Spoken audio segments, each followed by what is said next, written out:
Yo,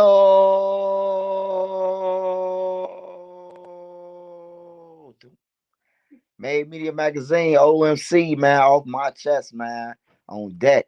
Boss Rob, Big Boss Rob, man. I'm gonna bring a couple of y'all up here, man.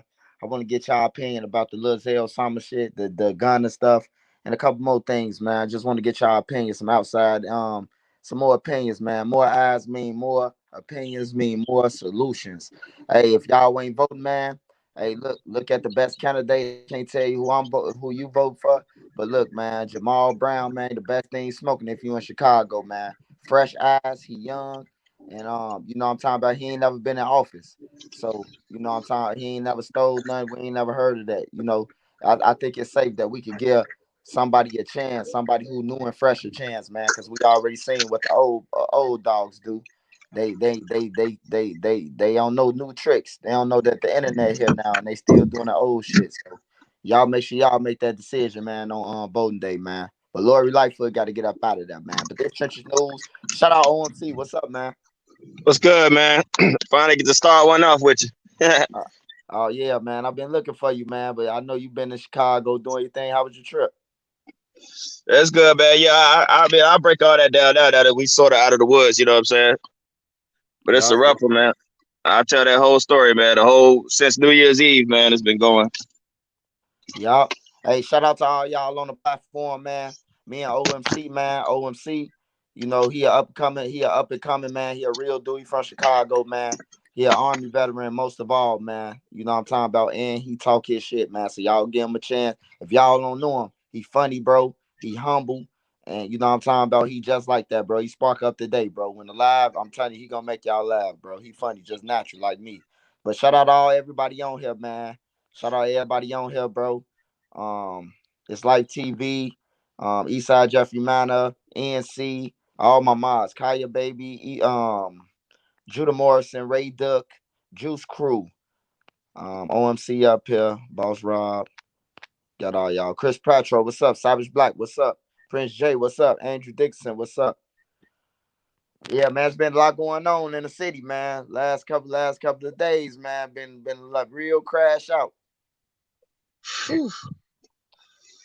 Man, I swear, man, just a few days I was there, man. It's like I already uploaded, man. It's like y'all remember motherfucker X-Man Rico, he mentioned to my when he's out in the hunting, somebody smell like EBT and stress. And I'm like, yo, that shit ain't no joke, man. Like you could literally see and taste struggle, bro, and poverty.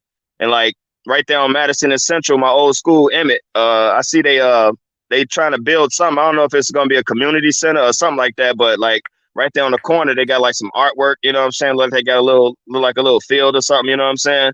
So it looked like they trying to doll it up. You know, hopefully it's like a career center or something. I mean, it's a school or hell, maybe a homeless shelter slash career center, whatever. You know what I'm saying? Just do something with it. So I'm glad to see that. You know, but like the contrast is right there on the corner, right there at the bus stop. Man, it was a homeless dude. You could tell he lived there, man. Like he had all the clothes, all the stuff. Like he got a little fort built up, man. Just right there on the bus stop, just living. Oh yeah, they didn't took over the bus stops, man. I'm talking about they got their whole little thing set up, bro. Like you can't even sit down, bro. You got to stand outside the bus stop if you taking the bus. They got it on lock, man. Like and them people just riding past them ain't trying to help them or nothing, bro. But then Man, again, them people don't be wanting no help either. I tried to get some of them nah, in the tents, $100, and bro, I'm talking yeah. about they damn near wanted to fight. Yeah, man. I don't know. It's always been like that, man. They just proud, man. They I don't know. Maybe they feel like they deserve to be there or something like like this is my life. I did this. I need to go through this type deal. And sometimes it's like that when somebody gotta sometimes people need to go through their own struggle. They don't want to they don't want to be saved. Because it'll take something from that experience. Who knows? You know what I'm saying? Yeah. Hopefully that's the case. It's by choice and it ain't like something like they ain't right in their head or something, man. But that shit hurt seeing that. And then just everything just looked dingy as hell, man. It's been a minute since I seen my old neighborhoods and stuff. I was gonna do the whole walk around thing, but I didn't even have it in me, man. I had to get out of town, man. But it was like I mean, I'm all the memories came flooding back, and like a few of the stores is still there. I know the Uncle Remus was still there, the shoe place still there, and all that. But some places changed, some places just closed down, man. And I'm like, all right, and then $17 for a pack of damn Newports, bro. Oh Like I yeah. ain't never thought that shit was possible, Hey, bro. you lucky you went downtown, goddamn it. Hey, look, the girl said $23, right? I'm like, hey, no, you can hey, y'all sell Lucy's in here on their thing, $20 for $23 for a pack of Newports. I'm like, hell no, I'm finna start smoking. Man, I'm like, and I don't even rock with the menthols like that no more. Share my throat. So that, but that's all they had. That's all they selling. Like you weren't lying, bro. Only people that's in the Stoner Hoods is the Arabs, bro. Them That's the it. only people. He had a, you know what I'm saying? He had the 24-hour drive through. He up in there, you know, just working, you know what I'm saying? And like, it was two dudes, you know, two winos on the corner. They was arguing or whatever because I heard the bottle drop on the ground. I'm like, uh-oh. And it was empty. So I guess they arguing back and forth who was going to get the next one. I pull up to the little drive through, you know what I'm saying? Dude, I could tell he cautious as hell, you know what I'm saying? I'm like, you know, I got my thing on my lap. I'm like, yeah, let me get some, you know what I'm saying? I'm like, y'all got cools or something? Like, just Newports. I'm like, yeah, that figures. I'm like, all right, give me those, man. He like 17. I'm like, damn, all right, here you go. But the dude from the bus stop, he walked behind my car and was waiting. I'm suspicious as hell. I'm looking at my rear view mirrors. I'm like, man, what the hell is he standing? But he was just standing in line, just waiting on me to move up. And I'm like, oh, all right, man. But it was like, it was just that type of time. Like I automatically felt the alertness, man. Like this ain't no way to live. And then I it's like, okay, now I get it. There ain't no damn opportunity, no jobs. You know what I'm saying? Even with the jobs, it's still, man, it's like just the caliber of people has changed, man. And it's like everybody's just on that, you know, just on either fight or flight all the time, man. And that shit burns out your you know what I'm saying, your neurons and shit, you know, your brain, you just get burnt out. And that's what leads to the depression and everything and the drugs and all that stuff, you know, give you a temporary fix, make you feel cheerful and everything. But nah, man, it is like this shit is psychological, bro. This ain't just economic from what I'm seeing, bro. It is deeply psychological. You could put all the economic opportunities and invest in all this stuff, man, but psychologically, it still ain't gonna be right with people, man. Seriously, like You it's hit it some right deep. on the head. You hit it right on the head, bro. Hey, it don't matter what you build around that shit, man. Unless you deal with this mental health problem first, then it's gonna be a disaster. It's just gonna be some new shit with some mental people walking around and doing the same shit that they've been doing, bro. Yeah, and the whole city is looking like that, man. I'm like, yo, this place is dying, man. Like I never thought I would see. Like I've been through Detroit, you know what I'm saying, but it already had its decline. But to see it progress, you know, the in the beginning of it, the stages, you know, the middle stages or wherever stages in, man, it just dying, man. And I'm like, okay, that's just the west side. I know, you know, other sides of town the same way. And I'm like, yeah, no wonder that's all you can do is you know, do what you do out in the street, you know what I'm saying? And pick up a gun or something like that. Like there is nothing. I ain't see no kids out. The few kids I seen walking, you know what I'm saying? They just look unhappy as hell, just going to and fro, you know? And then like I see like the little stores. I'm like, no one people film their videos in front of these little corner stores because that's all that's around. There ain't nothing that there is no happiness. I bet even if it was summertime, dude, it still look depressing. You know what I'm saying? Yeah, With it's trees in depressing, full bro. bloom. Hey, you got to go to that 63rd, man, to see that shit. That shit's so depressing, bro. I'm talking about soon you get off the train, it's nothing but empty stores. Shit, man, what the hell they expect people to do, man? No wonder that's why it's so hard. Like when people be like, you know, how can we stop this and how can we stop that? And you know, some people be like, oh, well, we need economic, we need jobs, we need this. Nah, man, it's a tall order to fill. You need all that. But the first step is healing, man. Is healing with the people itself, man. Because yeah, it don't matter what you do, man. You could put any kind of dressing on something, man. It's still gonna be what it is, and the damage is done. Like the damage is done, Yeah, the man. damage. And Hey, it's safe to say, man, the damage is already done, bro. Like it's done, bro. Now it's just like what we gonna do about it. Like we got to send nurses and psychologists and shit in now to talk to them. not them low budget ass ones either, man. They need real like people with real skill sets, man. Cause like let me say, was talking about somebody like in your last live, you was talking about, you know, everybody telling a story. And I had made the comment about, yeah, you should have somebody from the UK filming a documentary before you hear somebody's story, man. We need shit like that, dog. Like people need to get stuff out, man. Like it makes people feel a whole lot better. And like even on those documentaries, when when they interviewing certain, you know, they interviewing them, they going around with the interview or whatnot. You see they in tears, man. And it's like, man, this probably the first time anybody outside of where they at even gave a fuck to even hear what they had to say. You know what I'm saying? I remember it was a white dude. He's from the UK and he was talking to the dude and he was like, you know, why don't you just do such and such? You know, it made it sound so easy. And he was like, where am I go? where my kids gonna go? Can I go with you? You know what I'm saying? It was like he had tears in his eyes, a grown man. You know what I'm saying? But yeah, grown, probably in his 20s or something. And it's like that's the feeling of everybody, but they don't feel like they can do that because everybody's forced to be hard all the time, or at least act hard and look hard, because you got other people that are trying to shame people for that, even though they damaged them damn selves. You know what I'm saying? So it's like everybody's scared to be the first one to say, "Look, man, I can't take this no more." You know what I'm saying? I need help. You know, that's just a thing that plays the black community anyway. We proud, we too proud for our own good sometimes. Yeah, that's what it is, bro. It's equal. Hold on, hold on. Why am I doing that? Hey, yo, Mike. All right. Hello. Oh, all right. When I get off, I'm clip mask. Hey, yeah. It's a lot of pride in this. It's a lot of ego, bro. It's like when you know that everybody who around y'all, who have been around y'all, who dead, and everybody died already, and the cause of them dying wasn't natural. Like that shit tell a motherfucker like we gotta wake up now. Like everybody gone now. We next. That's how motherfuckers be, bro. I'm telling you, that's why I stopped going to funerals a long time ago, OMC. Cause when I used to go to funerals, the pastor be talking, or the preacher, whoever was there, he'd be talking. And bro, he'd be like, y'all gonna be next. And it seemed like he was talking to the shit that we was doing in the street. He was talking to us. So I just stopped going, bro. I was like, damn, I ain't gonna even go. I'll figure it out. I'll figure it out. You know what I'm talking about, what's wrong with myself, man. And I figured that shit out in jail though. Yeah, a lot of cats, and I mean that's usually where a lot of people, figure a lot of shit out is in jail, because why is the stillness, and it's like, make the choice to do that before you in jail. You know what I'm saying? It's like, what is it that's keeping people so in motion? You know what I'm saying? It's mainly, again, it's trying to keep up whatever it was they was doing. You know what I'm saying? Nobody wants to be the first one, because usually it's the unpopular choice. The first person to say, I'm gonna leave this alone. I'm gonna put this down. I'm trying to, live right. Everybody else, man, get your ass out of here. You know what I'm saying? It's like, and that ain't nothing new. You know what I'm saying? You get teased and picked on for being the one that go to school. You get teased and picked on for being the one to be respectful to the police officer, to do anything that's what they consider square or whatever. And it's like, no, that's exactly what motherfuckers need. Because obviously this other shit, the illusion, you know what I'm saying, with this portrayed in the videos and all that. And even when the reality of it is presented, like, nah, it ain't really out on these blocks like that. They ain't really carrying these guns like that. They ain't really doing that. A person is going to still reach for that. And here's the twisted part.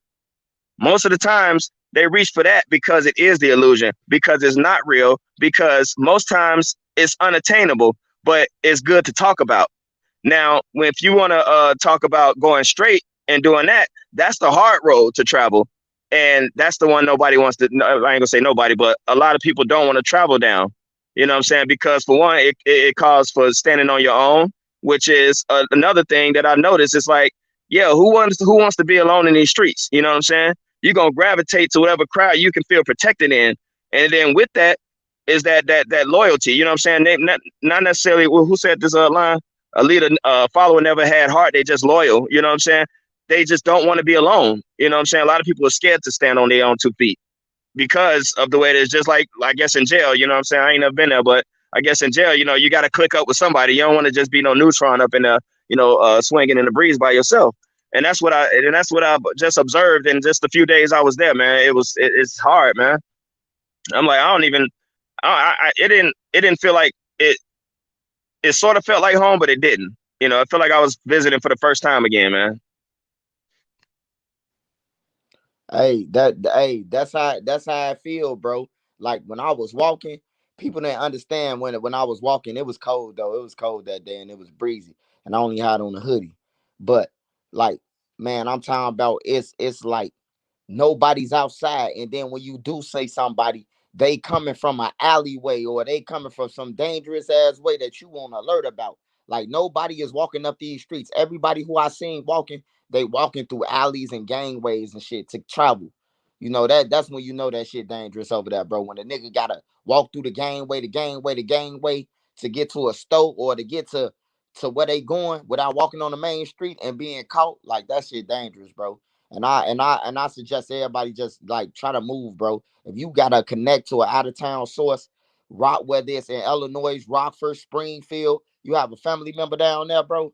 Hey, look, go with your family member. And look, just listen to me.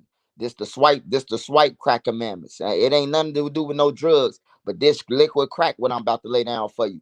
Go to their crib for a month. Hit the temp agency, bro. You'll hire your crib in the next month, bro. On everything. Whatever you ate in their crib or whatever you did, get you a link card or whatever if you down. Put that shit in their crib, bro. Get you a crib, find you a woman, man. I'm telling you, you're gonna live life, bro. Just listen to me. You're gonna live life. Yeah, I mean, I've said that before. It's like it's the simple things, man. So a lot of things that's free of charge. You know what I'm saying? It don't take no money. All it takes is determination, time, and energy. You know what I'm saying? And just have a different vision. And a lot of this is the simple choices to change the way a person live. You know, you change the way you live, you change your outlook. You know what I'm saying? If it was the saying is, if all you got is a hammer, everything look like a nail. It's like, nah, you gotta, diversify the tool belt. You know what I'm saying? And yeah, it may not be as cool to get that little job at the corner store, but it's a start. You know what I'm saying? You ain't got to stop there and be stuck there, but it's something because the minute a person start doing something different and realizing, damn, it worked. You know what I'm saying? My brother, I didn't even know that. I just found this out, you know what I'm saying, over last week. My oldest brother, you know what I'm saying, he been in the game since like he was 17, you know what I'm saying? He was working two jobs. He working one now, he working with Amazon, man. And the one thing he said is, man, it feels so good not having to look over my damn shoulder. You know what I'm saying? The money ain't worth it. You know what I'm saying? So be wondering who's a cop and who not, who's want to take you out and who's not, all the trips back and forth and all this and the paranoia. He was like, man, I sleep so much better, man. When the cops get behind me, I ain't got no worries. You know what I'm saying? It's like that peace of mind, is worth its weight in any whatever precious metal you can put up against it, man. You know what I'm saying? Johnny Cash got that song "Satisfied Mind." You know, that's rich right there, man. I'm telling you. And it ain't nothing out there no more, man. That the game is dried up, man. There is nothing. I don't see ain't nobody on the corners or nothing like that. I remember it used to be jumping, man. Ain't nobody out there trying to do nothing, man. It's just people people existing, man. They ain't living no more. They just existing. I don't even know, man. It's like the soul is sucked away from that city, man. Now I see. Now I see it. I felt it. I experienced it, just by being there. I seen it with my own eyes now. What's happened, man? It's like there is no soul. And that's happening to America, period, man. This whole damn country, like people say we at war, waiting on Russia or North Korea. So I'm like, nah, bro, we've been at war. There's a video on there on YouTube by this dude named Yuri Bektimov. He's a Russian defector, and he was talking about these generational attacks. You know what I'm saying, about how to weaken society. And when I ask people like, what do you think America is? And I'm like, no, America at first was just an ideal. This was an experiment, a big social experiment. Before this, it was just kings and people had rulers and all this. This is where finally, something where people are governed by the consent of the people in theory. Okay. We know how it really worked. But in theory, it was a wonderful idea. It was a beautiful experiment. You know what I'm saying? I ain't talking about all the slavery and all that stuff. I'm talking about, the framework and everything. Now, how does that work? It's the people. America is not a landmass. It's not the borders. It's not the states. It's the people. You know what I'm saying? We make it what it is. If you want to weaken America, you can't do it militarily. You got to get America to destroy itself, just like Rome did. And you do that by weakening its most precious resource, the people. And so for years, the biggest front now, now you got this fentanyl hitting, the drugs, you know what I'm saying, the misdiagnosis, the medical, medical establishment and all this, just the decadence, the weakening, all these woke policies and all these things, weakening the military, it's weakening society, the authority. We all talked about this all the time. The authority they've taken away from the parents to discipline children and things like that. Time tested methods for child rearing and all these different things, they've all been taken away to create a society of entitlement. You can't tell me no, you can't do this, you can't do that. And eventually people just give up. And this is where we got now. You got society collapsing in on itself, is just imploding. That's the attack. That's how you weaken America. And then you want to go with the overall invasion, if you want to go that route. You know what I'm saying? But we as a nation, we would not survive a major attack at this point if we were to go to war, anything like that, because we've been weakened that much, even our own military. You know what I'm saying? That's why I was always, I say we have to change the way we live. We have to change the way we treat each other. You know what I'm saying? And it may not change the whole damn world, but just change it. It could change the world you're in, your environment, your community, hell, the block you live on. You know what I'm saying? And that's contagious too. Positivity is just as contagious as negativity. You know what I'm saying? People see something good like that. Oh man, let's do that. I miss hearing about block parties and shit. You know what I'm saying? I mean, we used to go to house parties back in the day. Motherfuckers, be like, what club you want to go? We didn't go to no club. We didn't have to leave the block, bro. All the fun we had was either it was in a house party or we was out on the street, safe and sound. Everybody knew each other. Everybody got along. You know what I'm saying? If it was a fight, it was a fight. Everybody watched the fight and everybody go back to getting some barbecue, chilling. You know what I'm saying? That's how it used to be. And maybe it'll never get back to that. You know what I'm saying? But I mean, I'm glad I was able to be alive long enough to experience somewhat to have a happy version of back in the day before it got to where it is now. But it's up to the people.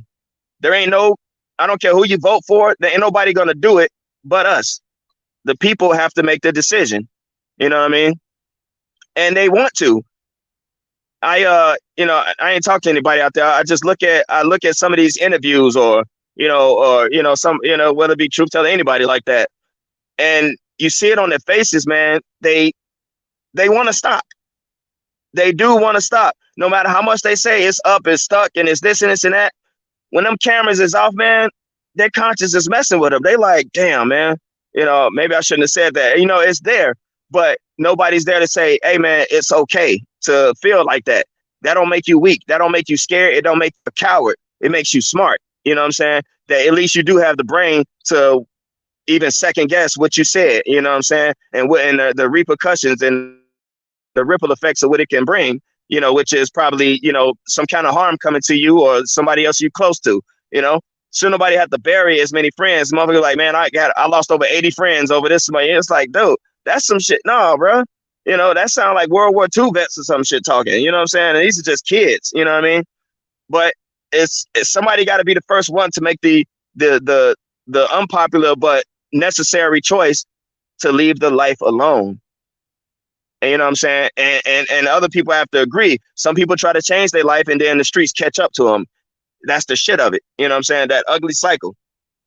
Oh man, what's that? Salute, swipe, much love and respect. Oh, Ursula, I've seen that name before. Hey. But yeah, man, that it's hard, but it's easy. You know what I'm saying? Meaning it's hard to do because those are the hardest things because we are just you get locked into a certain mentality and you have no faith that anybody else can change. So it's like, why should I change? The easy part is that we can do it and it's free. All it takes is a change in action, change in thought, change in consciousness. And that's it.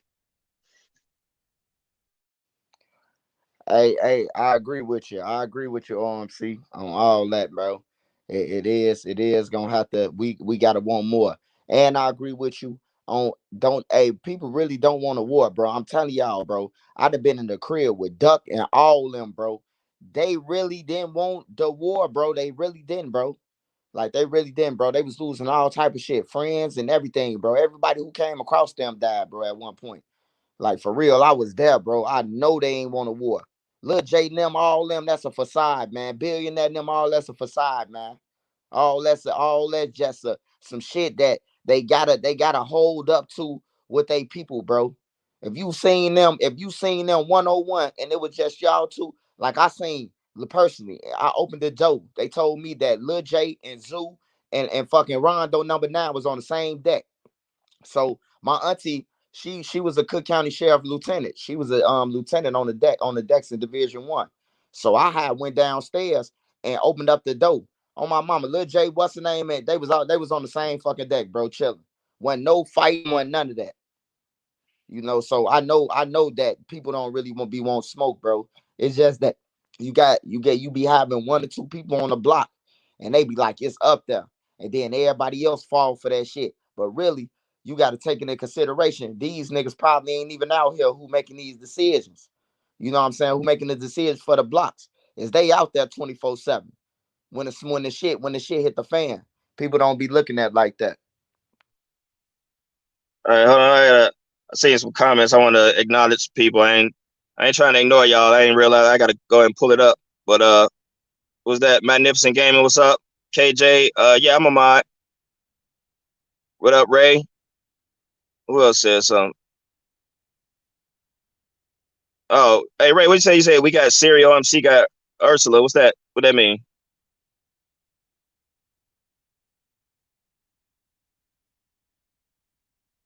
All right, cool. All right, now I'm caught up. I'm on it. It was just lazy. Oh, but all right. To break down everything that's been going on for the week. All right, this was New Year's Eve, and this was maybe a couple of hours after I uploaded my video on New Year's Eve, and I still ain't figured out that damn Rubik's cube, but I ain't giving up. Like I said, if you don't do it on the first, hey, the second and the third is a wonderful day to turn it all around. So keep it pushing. I'm gonna figure that damn Rubik's cube out before I die. But so I got a call, you know what I'm saying, that the kid's grandma here in Michigan, that she had failed and stuff and she wasn't doing good. She didn't have long, you know what I'm saying? Uh, I had to leave work, you know what I'm saying? It was 11 o'clock, you know what I'm saying? Just out before New Year's, you know what I'm saying? Get out there, she got an oxygen tank. It's all the way up, but oxygen level is at 70, so it's going down. I already seen it. I have seen it happen with my dad, Everybody going to see her, everybody sad, crying and stuff like that. And then, we was up all night, all through Sunday, Monday. I pretty much, I don't even drink, but I got drunk and drunk myself to a stupor. Slept all night and took the kids back out there. We went all back out there to see again. Everybody's, just trying to keep their spirits up. And then Tuesday morning, I get a text message from my cousin, was like, yo, your mom in the hospital. So I'm like, damn, that's something else. I'm like, wow, happy fucking New Year. So, I get on the phone and then that's when I get notified, like, yo, she been falling a lot. You know what I'm saying? Like she like on the phone, she sound normal, you know what I'm saying? And I always asked, I was like, if something wrong, you'll tell me, right? She was like, yeah. Well, she didn't. She didn't tell none of her kids. I got two other brothers. She didn't tell none of us nothing. You know what I'm saying? But yeah, she had been falling. She ain't been eating right, you know what I'm saying? I had text her Happy New Year and everything and didn't get no response back. Now this was on Sunday and still no response. On Tuesday, uh, one of my nephews had knocked on the door and heard her in the kitchen. And so my aunt and uncle, they live right above her. They own the building. They went down there and let themselves in, found her on the floor, you know what I'm saying, naked. She had been basically on the floor for 2 days, you know what I'm saying, naked. She all little and shriveled up. She weighed 91 pounds, you know what I'm saying? She ain't never been like that. The whole house was tore up and she diabetic. I'm thinking she had a walking diabetic coma or something, you know what I'm saying? But it wasn't that, when they checked her out, blood levels was good and all that. Now, she had went to the hospital and everything and checked out, but she didn't get her paperwork. Now, nobody else has any kind of authority to check anything out. So we count on her, but she don't, she can't make heads or tails or nothing. She like, I ain't fall, I ain't do this. We couldn't find her car keys or nothing like that. And then I learned that she got lost coming home 2 blocks from where she lived. She ain't never did that before. So I'm like, man, what the hell is going on? And then so that's when I ain't even work all week. I went to town on Friday and just went and saw her, man, and I almost damn broke down in tears to see how little and frail she was. She could barely, she was walking real slow. Now she's like one of them real busybody types. She ain't never been like this, you know what I'm saying? Even a month ago she wasn't like this. And so I'm just like, helping her to the bed and she just kind of like all over the place, staring off and smiling and, fidgety, always looking like she's looking for something that ain't there. I'm trying to tell her to lay down and she stays sitting at the edge of the bed. And I'm just like, man, I know it was like this with my middle brother, you know what I'm saying, when he was schizophrenic. So I'm thinking, all right, maybe it's that. And I'm like, no, it ain't that because she, she functioning, whatever. And so I'm like, yo, we going back up to the hospital, up to bitch ass Loretto or whatever. We got to get you checked out, get this paperwork. So that next morning I take her up there. You know what I'm saying? They taking her blood pressure and all that. I'm trying to keep her to get her feet, to keep her feet still and everything. And she pulled the nurse, she pulled up the report from the last time she went because she checked herself out Wednesday. That's what it was. She checked herself out Wednesday and then fell again. You know what I'm saying? And so that's what it was. And so they showed me the report. The blood work was normal and everything was normal. So I'm like, well, what the hell is happening? Why, you know what I'm saying? And they're like, well, do you know where you at? She's like, Loretto. And it was like, you know what month it is? She couldn't tell you. Know what year it is? Couldn't tell you. And I'm like, all right, is this like dementia, onset of Alzheimer's, whatever? So we, admit her, we in the emergency. I stayed with her the whole time. And, uh, we just sitting there waiting and waiting, you know what I'm saying? They came in, do the little vitals or whatever. She had to go to the bathroom and she moving slow. So I'm like, let me go get a wheelchair. And man, I swear there is nothing more humbling. You know what I'm saying? That whole circle of life, it was right then and there, bro. It's like, she changed me and cleaned me up when I was a baby. And like, she didn't make it to the bathroom, long story short. You know what I'm saying? She peed, so I'm like, damn, man. Like, it hurts seeing my mom like this. I ain't never seen her like this before. So the nurses, they all like slow and shit like that. And I'm like, man, I got it. I'll take care of it. Don't worry about it. You know what I'm saying? And so, I got her undressed and cleaned her up. They brought in the gown and all this stuff. One of the ladies handed me some wipes. They was nice and warm, so she wasn't cold or nothing like that. And so then I was like, all right, I'm going to go get you some more clothes and stuff. You know what I'm saying? We're going to be here for a minute. So I get the bag and, I bounced out. But when I was leaving, I'm like, I'll be back. And this is what shocked me. The nurses and one of the security guards, they was like, you for real? You coming back? And I'm like, yo, why would you ask me that? You know what I'm saying? Like, why would you ask me, am I for real coming back? You know what I'm saying? It's so many people up there. I seen it. Old people. Nobody ever come and see them, bro. Like, nobody gives a fuck about them. Just left them now. You know what I'm saying? They don't know how nobody take care of them or nothing, man. And I'm like, damn, this is fucking heartbreaking. Like, all these people up in there, man, and they laying in the beds, and I can see them just looking at TV. You can see in their eyes, like, like fuck it, I might as well just die. Nobody cares about me. You know what I'm saying? I'm speaking to them and waving to them and shit like that, man. It hurt, man. I felt bad. I'm like, man, I'm glad my mother raised us right. You know what I'm saying? And we give it back. We give back to our parents. You know what I'm saying? In whatever way we need to. Appreciate them while you got them. You know what I'm saying? You never know when you're not gonna have them. You know what I mean? And so EMT was just coming in to hook up to the EKG and all that stuff. I was leaving out to go get clothes. So I went, got clothes, went and got some food and stuff like that. Got a bag of pictures for her to look at, you know what I'm saying? Because I'm like, all right, let's check her memory or whatever. And I get back and I see her, she laying there, she got like tears in her eyes. I'm guessing she don't like that IV, poked in her arm and stuff like that. And just seeing her like a little girl, you know what I'm saying?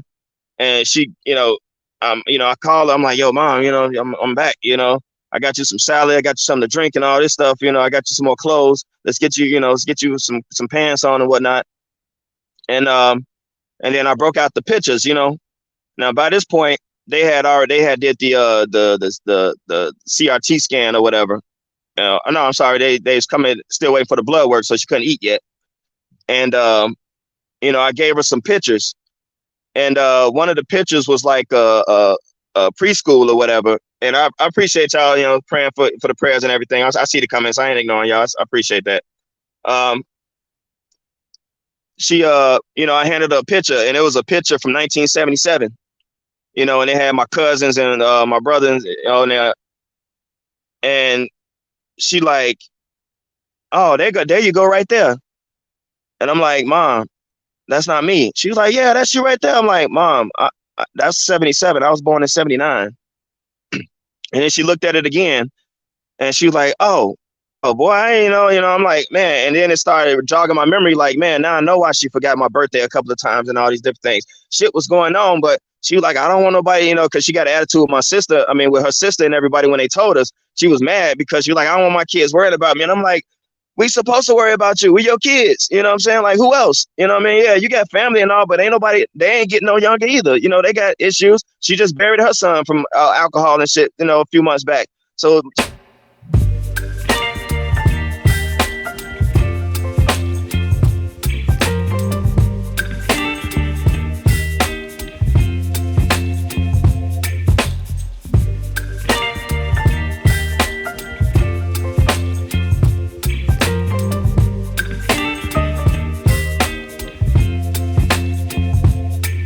Baby, you give me ice and fire.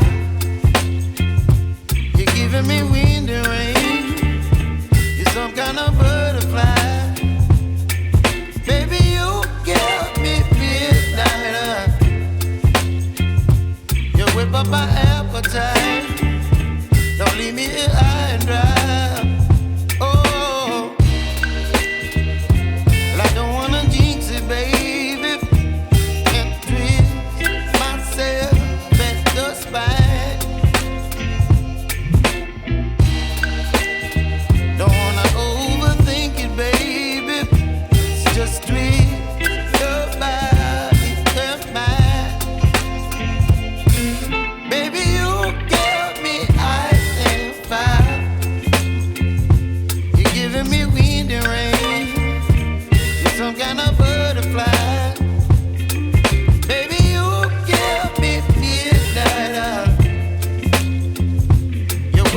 up my appetite. Don't leave me here high and dry. Baby, you get me out there fine. You're channeling wind and rain. You're some kind of butterfly. Baby, you give me midnight. You whip up my appetite. Don't leave me here high and dry. Oh, oh, oh, oh,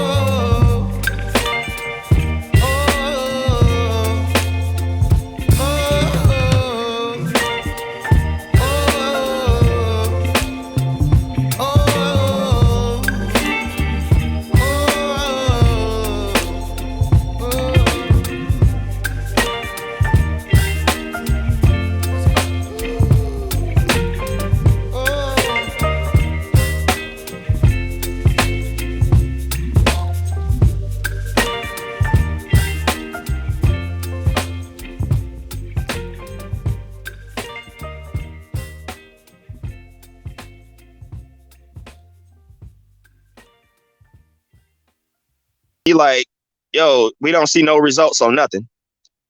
And I'm like, all right, what? I'm like, so she can't even remember what year it is, what month it is, and other stuff, but no results from the CAT scan. Her blood work's all good. You know, she got her medicine, and I brought her medicine up for her. So I'm like, what the hell else is it? It's still a question mark to me. It wasn't until I was on the road and I'm heading back to Michigan, I get on the phone with my brother. I got to be careful with this. We was having a conversation, like I was talking with both my brothers because they had seen it before I did some, times before, and they had told me their observations, and I was telling her what I noticed with her, and they was like, yeah, she was like that, but it wasn't as bad as it is now. So I'm like, I can only think me and my brother, we always on the same page with this, but nobody else seems to listen to us. And so, all right, I'm trying to figure out how to say this, all right. She was having, we both deduced that, based off the information that we seen, information that we both shared, that he shared with her, that we tried to share with the whole family, it was side effects from a certain product that people were being forced to get for a certain thing. You follow me? Yeah, we got you. All right, that right there. You know what I'm saying? The jerking and the ticking and all this stuff. And, bioweapons work like that. You know what I'm saying? And I remember, stuff from like 2020 when, doctors and stuff be saying like, watch out for your loved ones, especially the elderly, because like in a couple of years, you're going to start seeing the fallout from this thing. You know what I'm saying? Because they pushed it too fast type deal. And when my brother described everything that we've seen on videos and, people who had side effects and stuff, I'm like, these that's what it is. And I'm like, the hospitals, they get paid extra for keeping people for those circumstances. You know what I'm saying? They get paid extra, so I know they running that insurance up. They loving it. Oh, they're going to run all the tests they can. Oh, okay, cool. So now we know the reason why all of a sudden within a month, first she's all up and all over the place, lively, and then now just starting to break down because it's kicking in. And that's all I'm gonna say on that. I ain't gonna say no more, obviously, because I don't want to violate nothing. But y'all know where I'm going with that, bro. So hey, look after anybody who got it, and they, the elderly especially, look out for them, observe them, study up on the symptoms and side effects and things that people are going through. Because again, I was talking about we at war. This is another front of that war. And so, she's another, they ain't nobody to lash out at. You know what I'm saying? I'm angry as hell. Ain't nobody allowed to lash out at. But, she's another casualty of that. You know what I'm saying? Because if they ain't got nothing from the blood work, nothing from the CAT scan, and all you got is, I see this card with these things on there, then it's safe to deduce that that's what it is. And it's tearing her up. You know what I'm saying? Messing with her neurological system. You know what I'm saying? And that shit pisses me off, bro. And that's all I'm going to say on that one. I'm going to leave it alone.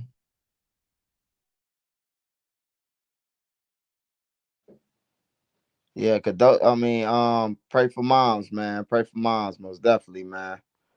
Pray for moms, man. Yeah, everybody got to check in on their people, man.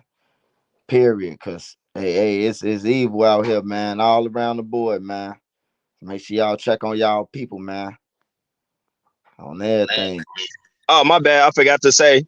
Um, well, while I was there, the grandmother here passed away. Oh You know what yeah, I'm that's saying? crazy. Oh yeah, And you then, did tell me both of y'all parents. yeah, so she passed away. They had the viewing Saturday, and then they had the service Sunday. So that was my whole week, starting from New Year all the way up until now. You know what I'm saying? So hey, it is what it is, man.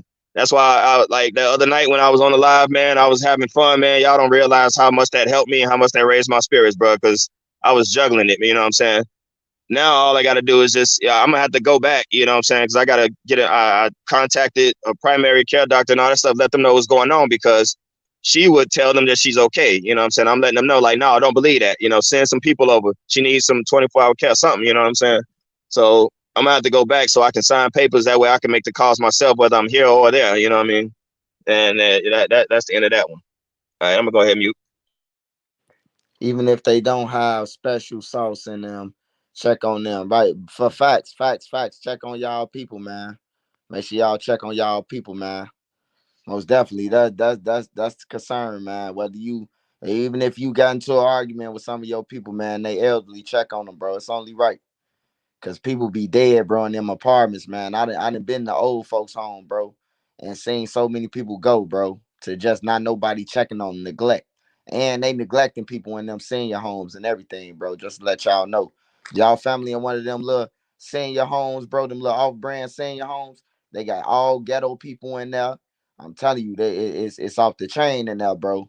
And yo, people just laying on their back, bro, with bed sores. So y'all make sure y'all check on them. Hey, I'm gonna we're gonna get into the Zay Osama situation, man. I know y'all been waiting on it. I know y'all know he crashed out and everything, man. Hey, OMC, man, I want to ask you your opinion, man. 600, you worth you got 600, you got a deal for 600K. Your net worth is 600K. We know that ain't the truth, and that ain't the situation, but you know, this man had a record label with Warner Bros. Um, Man, took off. He took off faster than the people who was rapping before him in drill. He got a deal before everybody. A lot of people. And I know you get robbed and you want your shit back. And I heard of people like you got homies who gonna go out there and ride for you. But I ain't never seen a money bag riding in the car with his homies with the illegal shit and in a steam in a stolen vehicle. What you think about that, man? He was trying to live up to his name, man. I mean, it's personal. You know how they say, like, that chain is like your soul, like that's like your nuts. You know what I'm saying? You take that, it's like taking your, like you might as well get slapped like a bitch. You know what I'm saying? And so it's like you got to get back. You know what I'm saying? And make it personal. Now let's say that it went off successfully. That's more record sales. That's a couple of songs. You know what I'm saying? Or whoever the people was that's clicked up with. He can diss their whole clique now, you know what I'm saying, and show his chain back off in the picture and all that, you know what I'm saying. It was like he had to do something. It was like one of them things of what you gonna do. You Lil Zay Osama, even though you just got off of the thing in New York, you know what I'm saying. It's like nah, they got my, it ain't like they, again, here's where decisions, man. Not wanting to be the unpopular one and thinking, you know what I'm saying. It's like, all right, I just got off with this. You got to assume that something's tapped, somebody watching you, anything, be paranoid. You know what I'm saying? You just got off this thing in New York City out of all places, and he got to get, he got bonded out or whatever. So this happened. They ain't like they walked up to him and slapped him, whooped his ass, took it. They took it while he was asleep, So it's like, hey, man, hey, ain't no strike against you. You thought you was around friends and all that. So, but obviously he knew who it was. He going looking for him. He just trying to do what most people say they gonna do. Man, I'm going to get my shit back. He was trying to live it. Sometimes you don't win, and that's what happened with that. I know I heard you mention somebody he was on like house arrest, and like somebody had like how they know he was on house arrest and all these other things. Like somebody told, probably the OTF Oh yeah, angle. you talking about Foz, the little guy who escaped, right? Right.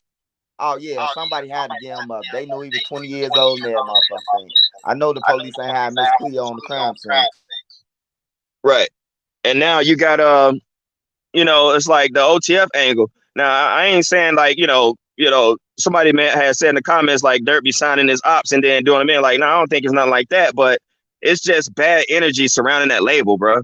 You know what I'm saying? Like you can't. It's just something bad. It's it ain't gonna work out for everybody. You talk about Duty Low. You know what I'm saying? He keep his head down or whatever. But a lot of them, man, is just like nah, you can't.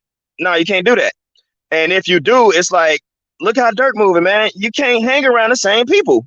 You just can't do it, you know. And you the bag, like you said, his net worth is 600,000.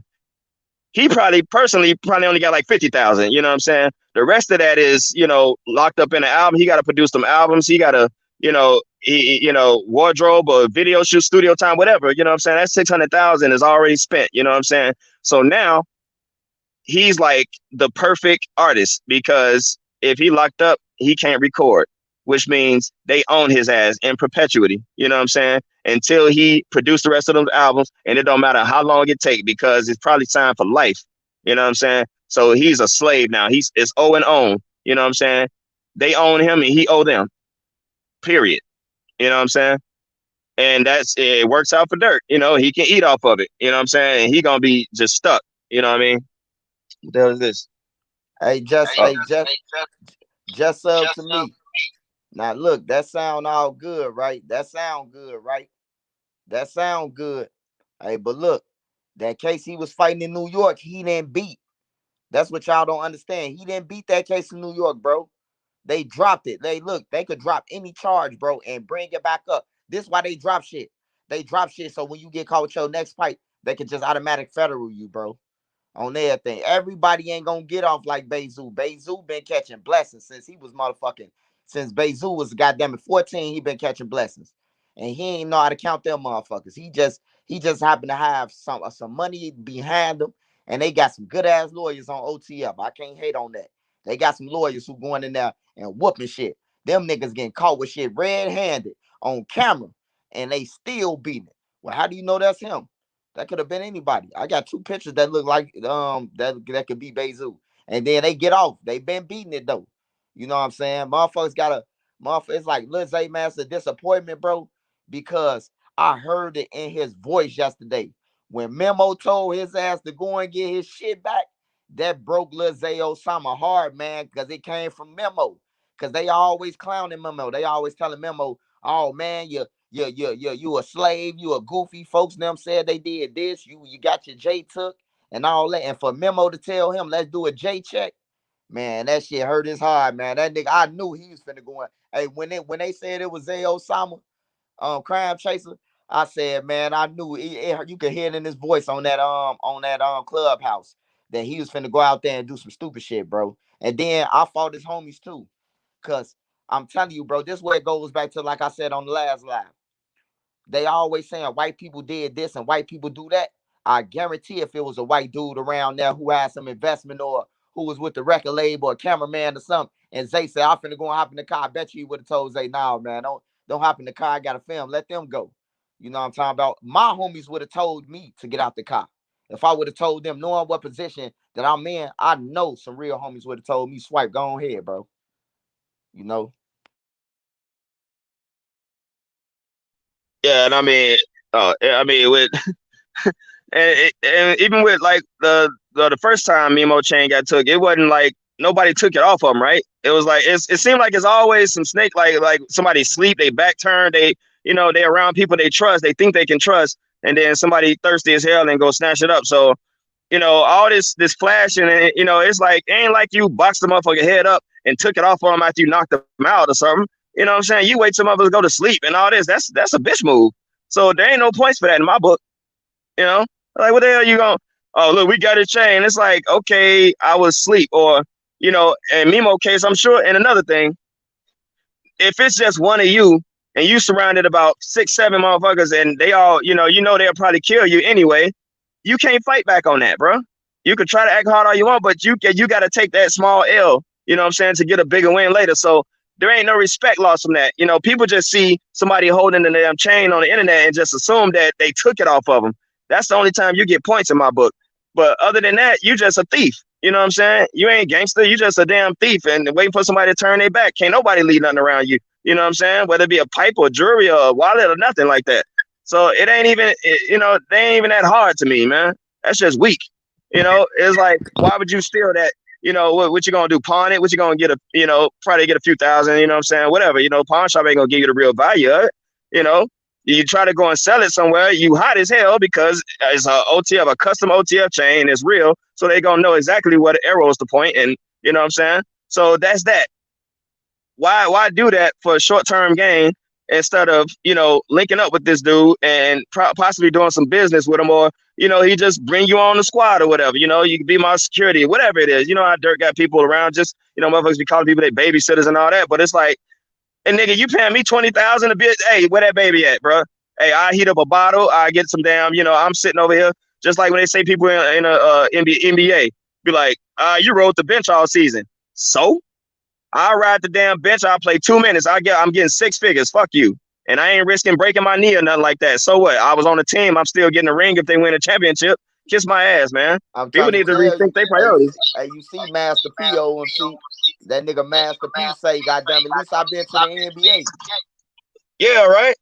It's like a lot of things that people will never experience in their life and be trying to talk to other people. Everybody be trying to clown Mimo. I'm like, Mimo didn't live the life that most of us can only dream of. You know what I'm saying? Regardless of how it turned out, somebody that was his own mistakes. You know what I'm saying? But I'm glad he did separate himself. I wish he would start dropping some more music and whatnot. You know what I'm saying? Instead of just doing the online thing, unless you're going to go into blogging. But I think he owes some albums too. You know what I'm saying? He probably can't drop nothing. So it's like, yeah, Dirk got him locked just like Diddy and all the rest of them. It's like we own you. I own you. You know what I'm saying? You can't do nothing else. So anything you do, I'm getting a piece of it. You know what I'm saying? It's like the damn mob all over again, getting a piece of the action until the contract is up. So it's like, hey, go ahead and, drop whatever garbage you can think of just to say I fulfilled this contract and I'm gone. You know what I'm saying? Then do your own thing. You know what I'm saying? Or start doing them shows, because I guess the show money is where the money really is. But if anybody booking them, that's all it is, man. It's like these contracts getting people, man, for that short-term gain. And then, the question is, where the money going? You know what I'm saying? Besides jewelry and guns, clothes, whatever, And then, when the money start running out, it's like, now I want to beef on the internet and talk shit and do all this stuff. But it's like, nah, bro, make smarter decisions with the money you got. You don't know what to do with a little. You ain't going to get blessed with a lot. For real. Niggas on Clubhouse too much to be getting some money. Yeah. He said, Fat to the Cat said, I feel you. I'm still went through that with my grandfather. Life doesn't really prepare you for stuff like that. For real, man. I mean, for years, you know what I'm saying? I try to accept the reality that, everybody got their time, even with our own, you know what I'm saying? And when you face with it, it's like, damn, you still ain't prepared for it. You know what I'm saying? I mean, luckily, obviously I had some kind of I had spiritual strength, you know what I'm saying? I got a strong, spirit, you know what I mean? So I didn't break down, but yeah, man, I was walking out that room every 5 minutes, you know what I'm saying? Just getting my little cry out. And then, going back in, I wouldn't let her see me cry, you know what I'm saying? Luckily I had a little cold so I could play it off and everything. But, she was like, what's wrong? I'm like, oh, my nose, I'm blowing my nose, damn sinuses or whatever.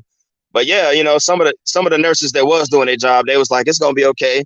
There's one lady, she was like, she had this like thick South American accent. She was like, oh, that's so sweet. You must be the youngest. The way you take care of your mother, that's so sweet. That's love. I like that. I was like, oh, thank you, But yeah, it's like a lot of people just don't care about they loved ones, especially the elderly.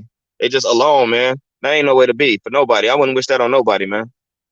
Said Mimo was the second best. And if we're going off views, Dirk not doing numbers on his own. He not even that far ahead of nah, he ain't. Outside of Vaughn, yeah, Mimo, like when he made that claim, I was like, I agree. Like, ain't nobody else on that label could touch him. And, Dirk, he get the features, though. You know what I'm saying? When you do them features, them numbers go up. I don't know about, on his own, maybe not. But, yeah, when he doing them features and all that, yeah, he definitely run it up. And let me see. I heard, like, let me see, when I first started hearing drill, I didn't even get into Chief Keef's music. You know what I'm saying? It was like at this time, L.A. Capone was still hot, and Young Pappy, that whole era right there. And so I didn't really listen to. I was just listening to whoever was popping up in my feed at the time. So I didn't really catch on to the whole FBG movement. That wasn't until later. You know what I'm saying? And that's when I started. I think it was computers or something like that. And then I started FBG, and then I started listening to Duck, and I'm like, man, this dude cold. So that's when I started looking up. I found that E-Day Is You Serious video. And I heard that, and I'm like, damn, why they don't rap like this no more? You know what I'm saying? Everybody doing like the whole sing something. Like, they need to rap like this, him and Black. And, there's a couple other songs that I heard, and I'm like, oh, hell, these dudes cold as hell. And I'm like, all right, now I see the difference. Why people be like, all right, it's all about OTF, O-Block, and all this stuff. And I'm like, well, yeah, they got better production. They got better money behind them. They can engineer the sounds and all that stuff. But if you listen to the lyrics, FBG killing it. And then when they started getting they sound up, the production became better. They was neck and neck with them, in my opinion. And sometimes better. After a while, if it wasn't Von or Mimo, I wasn't really checking for them like that. You know what I'm saying? Because nobody else really sounded as good. You know what I'm saying? I didn't really. It took me a while to get used to Dirk. I heard Dirk's old stuff before all the auto tune stuff. I couldn't get into the auto tune stuff at first. You know what I mean? I had to hear a couple of songs that sound good to me, and I'm like, all right, that's cool. But no, I like the stuff when it ain't auto tune. Just like Duck had made a few songs where it was auto tune. I didn't really get into it. It's like I like when him and Billy was like they was doing that back and forth like Red and Meth type stuff on that one song. And what was it? I made Duck stop that shit, bro. The auto tune shit on my mom, I got on his ass, bro. I'm like, nah, bro, this ain't it. I was like, all right, cool. Yeah, I mean, they got it. You know what I'm saying? I think they would have had a bigger or equally larger catalog. You know what I'm saying? Had not, we lost everybody. And Cash was snapping out too. You know what I mean? Foz music. If you put it on the, hey, Mark, mute your mic real quick. Oh, hold on. Foz music. If you put OTF and FBG next to each other, you could put all the O-Block. You could put every rapper from O-Block with them, bro. On everything, FBG better than them. If you put the whole OTF versus FBG, bro, they better than them, bro. They can make better hits than them. Cause them shorties and O-Block garbage, bro. Only, hey, look, out of all them, bro, I still say Von, besides Von out of O-Block, Ike Muna, the only one who got talent, real talent. The rest of their ass hot garbage, bro, on everything. I'm just saying that's what it's to me. That's my opinion, bro. If you put them neck to neck in the talent at Young, Dutchy, Cash, Billionaire, Lil J, and Duck, and take 6 of them, boy, I'm telling you, man, FBG better. If you take 6 of them and 6 of FBG, they better, bro. They just way better, bro. They better. I ain't gonna lie. Yeah, I mean, I have to agree. Like at first, I wouldn't have said that because I hadn't heard much of FBG stuff because YouTube was getting flooded with, it was all Vine, you know what I'm saying? So I'm like, man, this dude cold as hell. And his sound, the way he was structured his rhymes and all that was totally different than a lot of the other, it was most of the drill was and Vaughn come with that, just kind of like that staccato kind of sound. So I'm like, oh, okay, it's clean. I like this. Like I like Pappy. You know what I'm saying? If Pappy was around, he was lyrical as hell. He could have went either way. So I was looking for that. I was looking for clear, concise lyrics, not a lot of sing song, not a lot of repetitiveness. You know what I'm saying? And what got me was what was it? It was a song. Damn. It wasn't Duck though. It was like Dutchy. No, who was it? It was Dutchy and Wooski. The song called History. And then when I heard Wooski verse on that, I'm like, all right, this dude is a problem for real. And then it was that song Sleeping With It. You know what I'm saying? It was like that whole thing. And then that Chopper Party came out. And then I heard 30 for 30. You know what I'm saying? I'm like, man, these dudes, like, why are they not blown up? You know what I'm saying? And then I started getting more into it. I started hearing about the whole blackball thing. And then you said that, they kind of blackballed themselves about some comments they made to somebody at the record label or something like that. But I'm like, man, somebody need to pick these dudes up because, yeah, they a problem for real. You know what I mean? I mean, hell, I know even Young was going off at one point. You know what I mean? And then like when I seen Cash pick up the mantle or whatever, and he started going in, I'm like, oh, it's gonna be a hard one if they went head up, you know what I'm saying, without all the death and the game bang and just went song for song. Yeah, OTF would have had a problem on their hands. You know, Dirk would have had to like really search high and low to get some artists or push the artists that he does have on his label to like really produce some hot records to go against them dudes, man, for real, because it would have been over with. And only problem on that FBG got. Everybody want to be the leader, bro. Everybody on FBG want to be. That's why they never succeeded, bro. Because everybody wanted to be the leader, bro. Instead of pushing Duck to the top first and letting Duck get on, you had billionaire doing this thing. Then you had King Lil J. He wanted to be the king, the spotlight all the time. And then you got Cash, and then you got Young and Dutchy. So they ain't support each other how they supposed to, bro.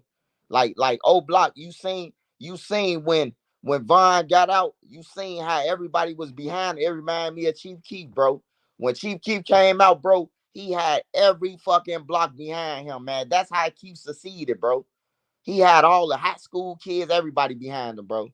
And that's how he succeeded, because everybody played their role, bro. They play their role over there, bro. Now, when they get the money, they snake each other. But yeah, they knew how to play their role, bro. And that's that part used to throw me off, man. Like, everybody coming from nothing. You know what I'm saying? Everybody know everybody come from nothing. Why get on? This is any, like, why don't get on there and automatically turn back around to the people you were just in the gutter with and start talking about y'all broke and all this. That's the first thing. This is why I miss real hip hop. You know what I'm saying? It wasn't about your money. You know what I'm saying? It was about your talent, what you bringing, what your lyrics like. You know what I'm saying? Like, let me hear a verse. Let me hear something. You know what I'm saying? Now it's, and y'all broke ass. I got this much money. I look at this, on Instagram showing watches and stuff, and it's like, but your song's garbage, bro. These labels just throwing money at you. They gonna recop all that anyway. They don't expect you to even survive long enough to enjoy your money. You know what I'm saying? But it's like, yeah, don't sit there and go and tease everybody else. Oh, now y'all broke and this and that, and they ain't really got no money. It's just more money than they've ever seen in their life. It's like, no, this is the time to turn around and pick each other up. And then, you got all the females that they probably never could sleep with. Now they want to sleep with them. You know what I'm saying? It's like, hold on, you've been ignoring me this whole time. Now all of a sudden I'm cute to you. Get the hell up out of here. But they play into it. Their ego they cave into the ego. You know what I mean? And that's where a lot of the infighting and stuff, because somebody's sitting there with their girl, and somebody that they was all hanging with, now they hear him on the radio, they got a little video, now she's complimenting him, but like, oh yeah, such and such, and next time he show up, she's smiling all in his face, and now he got a new op right there in his own camp, ready to backdoor him over some jealous stuff. You know what I'm saying? It's weak shit like that, man. And it's like, nah, man, we black folks, period, got to learn to enjoy each other's successes with people, man. Not in a half-ass way, like, man, that nigga wouldn't do nothing without me, if it wasn't for me. Nah, man, genuinely celebrate each other's successes, man. Because that's why people move away. And you probably heard this too, Swipe. Money gonna hang around money. Successful people gonna hang around successful people. You know what I'm saying?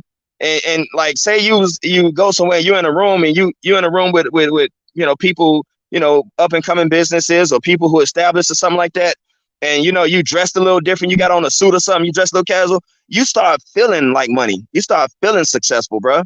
You know what I'm saying? And once you think it and you feel it, you become it. You know what I'm saying? Because now you want more of that. You want to, hey man, how do I do this? How do I get into do this? And people will, and they know you serious. People will lend that hand. Hey man, you can do this too. Hey, all you gotta do is, go online and do this, or here's my card, give me a call, this and that. That's how it's supposed to be. That's how the white folks do it. That's how the Mexicans do it. That's how the Asians do it. The few black folks that get established in anything, they just ready to, all right, wait till this summer, I'm gonna have this money, I'm gonna flex on these niggas. That's it. So now you ready to go out in the middle of the fucking woods with some hungry wolves and wave a steak to my look what I got. Guess what's gonna happen? You're gonna get your ass toe up. You don't do that, man. Humility is key. You know, you gotta be humble. Black folks, you know, it's just like that movie, White Man Can't Jump. You know, he said at the end, he was like, you know, black people want to look good first and then win second. White people want to win first and then look good second. You know what I'm saying? Like, don't be so quick to flash and try to put people down and all this stuff, because that's what get people in trouble. You know, you ain't gonna have no haters. The haters gonna come regardless. You ain't gotta put forth effort to gain haters just to boost their ego. You know what I'm saying? Humble y'all. You know, we gotta humble ourselves, man. Hey, that's straight. Hey, that's straight up OMC. That's the first thing a nigga get when he hit that check, man. They going to buy belts, chains, shoes, and guns. Ain't nobody think about no house. Ain't nobody think about none of that. Don't you know? It's not heard of in our community. And another thing you stressed on the white kids, man, on everything. When I went to the white high school, right? I'm coming from the black community to this white high school in the suburbs, in Park Ridge. So I'm going to this high school, right? And I'm laughing. Me and my homies, now we black, we laughing at the white kids' shoes. What are those? Look at those. Da, da, da, da, da, right? Man, they pulling up. They parents pulling up Maybachs. We fucking walking back to the train, to the Skokie Swift on everything, bro. Like that. Now that I got grown, bro, I be like, we was the real bud of all jokes, bro. Like them people straight right now. We trying to make ends meet now, cause we laughed the whole time, bro. I hate the fact that Dex signed to two cats who he was better than.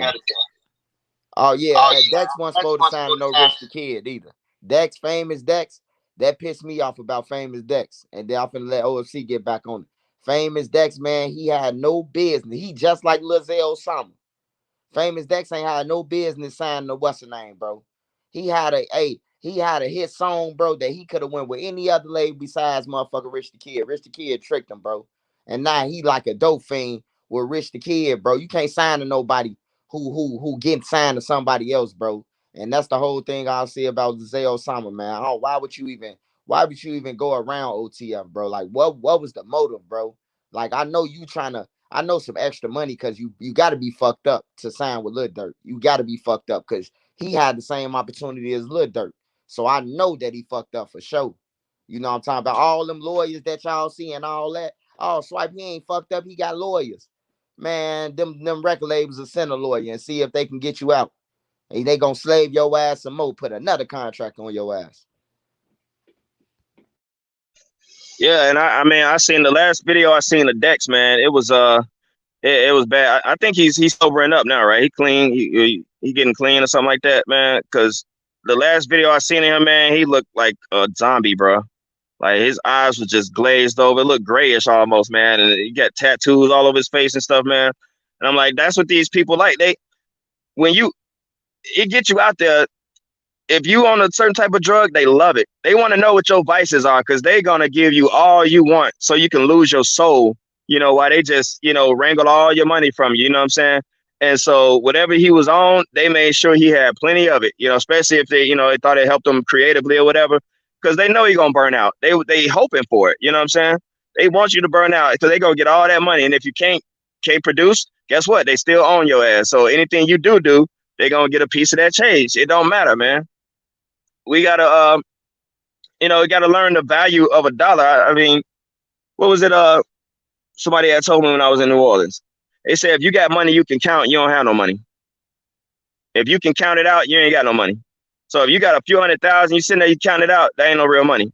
You know what I'm saying? They was like, motherfuckers got money, they can't even count it out. They gotta, you know what I'm saying? It's in a computer, you know what I'm saying? That shit weighed by the metric ton or some shit, you know what I'm saying? Whatever, and you can't see it like that, you know what I mean? When you have these people net worth of 2.6 billion, you know what I'm saying? They ain't got 2.6 billion unless they, a cartel lord or something. They got it in a storage room or something. But nah, man, it's all computerized, man. They transfer it anywhere around the world. It's all on credit. It's all credit and stuff.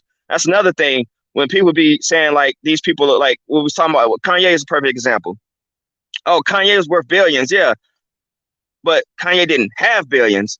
That's credit extended to him because of equity, you know what I'm saying, of the deals he was making and all that stuff. That ain't 2 billion in something in cash that he can just go get out in cash. You know what I'm saying? Now he ain't nowhere near broke. He still was up by like 400 something million. He said Forbes still had to put him in the magazine. They hated it. But all that other stuff, that was in equity. That was in assets and all that stuff. And that's how the big boys like to do it. They keep everything in assets. They ain't finna just keep cash around because hell, they got enemies too. Smarter enemies, richer enemies that can reach out and touch them in a different kind of way. So no, they ain't just gonna be walking around. That's why when these rich people, they be sitting around, they don't have no cash on them. They have it all on cards. You know what I'm saying? Because they probably already been robbed a few times, so they ain't finna make that mistake no more. And that's all that is. So that's just an illusion, man. When they say net worth and all this stuff, man. Nah, nah, nah. They ain't touching that. And then another thing with these celebrities, um, they don't necessarily have control all their money. Like, let's say, yeah, they gotta get permission to use a certain amount. If you're trying to pull out too much and you're like, oh, I want to start, building a survival camp or something like that, they probably ain't gonna give you that money. If you want to go buy some houses and some cars and some flashy stuff, yeah. But if they see you starting to trying to do something where you like trying to do something for the community or something like that, something that they ain't sanctioned, they can make a photo op out of, but something real, oh yeah, that money gonna be locked up. Oh, it's not available right now. You know, it's a whole different life, man. Like they're not trying to make that many people that wealthy without having some control over it. You know what I'm saying? It's like, yeah, you getting that money, but you're their money. So they're going to keep a hold of your ass every which way and try to control every dollar. That's why they want 15 accountants doing this and all these people, and they're going to keep you distracted, keep you busy, keep you performing, keep the women and the drugs and the liquor flowing and all that stuff. So you ain't even thinking about it. You just spinning, spinning, spinning. And that's why at the end of the day, when you see, True TV or whatever it is, you know what I'm saying? It's like all these people broke. And you're like, how they go broke? You're not thinking about how they, spending money the way we spend money because we ain't got it like that. It's like, all right, we go to Walmart or something, hey, I'm going to get a pack of socks. Damn, that's $10 for a pack. Let me get them $7 pack of socks. When they get that kind of money, it's like, oh, I'm going to buy these $1,000 socks, and that's just normal because they're expected to live like that. Hell, if I was that rich, I'm still going to fucking Walmart and getting some $5 socks. I'm starting to get them cheap ass drawers. I don't care. I don't need the most expensive thing, man. That's how I would live. That's why I'm like, man, please bless me with some riches, man. I'll show you how to live. You'll still think I was broke. I'm still going to I'm finna go get a used car, damn it. Damn it, I'm a millionaire. Yep, I'm driving a used car. Kiss my ass. Nah, maybe not a used car, but it's just not the most expensive one. I ain't saying I'm getting a used car. Fuck all that. All right, I'm about to light it. Hold up.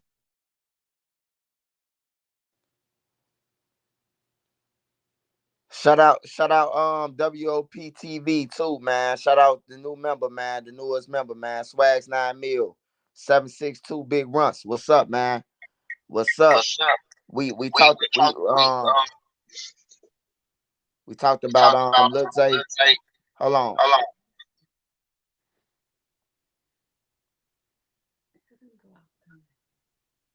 Hey, OMC.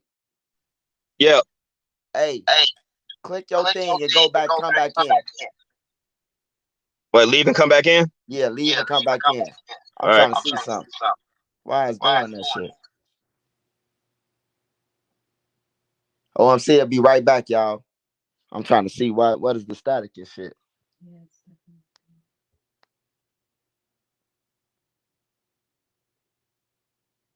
Oh yeah, he always go crazy. That's my boy, man. So my boy, he give me a second look, give me a second opinion, man. A lot of y'all trolls, man, on here, man. Y'all go ahead and don't get off the page, bro. On everything. Don't worry about who on my channel.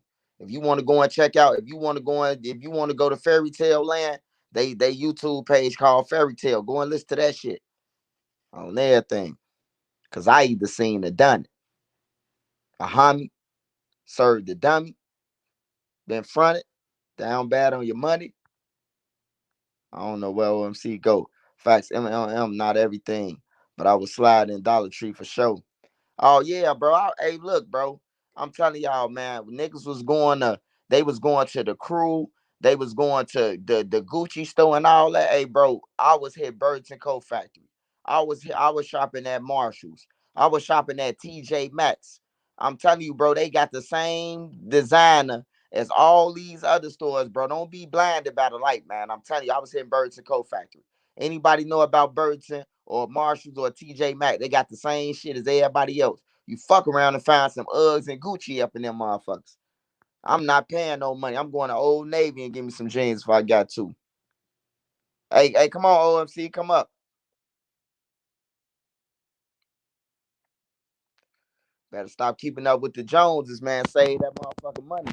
And if you in the streets, I recommend that you get a motherfucking lawyer and insurance on everything. You're gonna need the lawyer for the bullshit, and you're gonna need the insurance. Now, with the Lil Zay Osama shit, right? How many of y'all think they gonna have a lawyer? How many out of them folk gonna have a lawyer? All the rest of them gonna have public defenders, man. Y'all knew it. Oh yeah, Trump gave out that 20. I seen the 20K lit. 41K. Everybody stunted on everybody with the PPP money, bro. I ain't never seen. Hey, when you got a motherfucker who ain't never had shit and he tell you broke, you looking at him like, what the fuck? All right, bro. All right, it's cool. You can't say nothing but all right, it's cool. I'm gonna get my money up, bro, because you is broke. Why is it saying? Why is OMC not up here? He got the link. Check from the computer.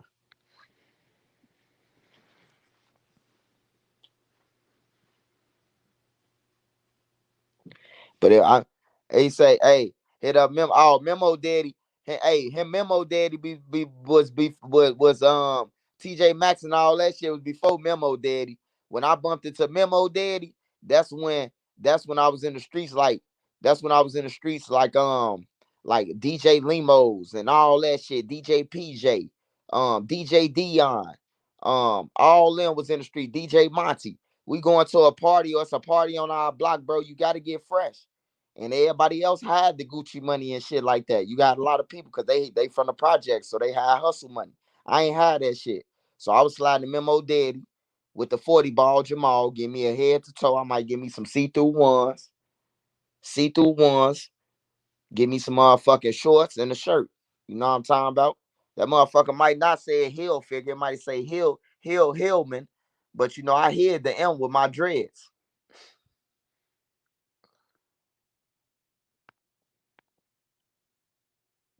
All right. Huh? Nah. They said you're echoing. It sounds like two different conversations. So it's gotta be your phone. Hold on, OMC.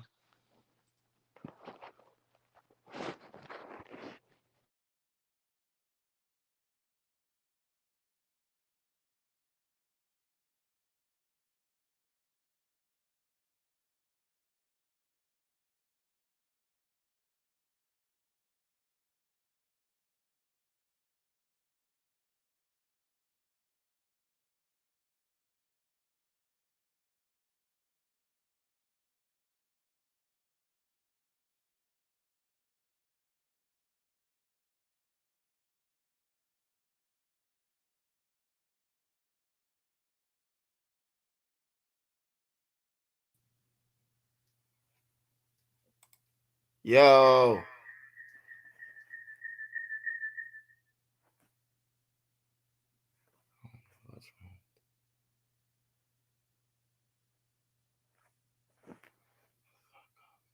Fuck is going on, bro?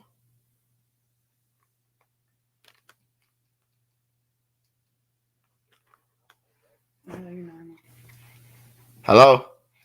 All right, OMC, come back in. I fixed it.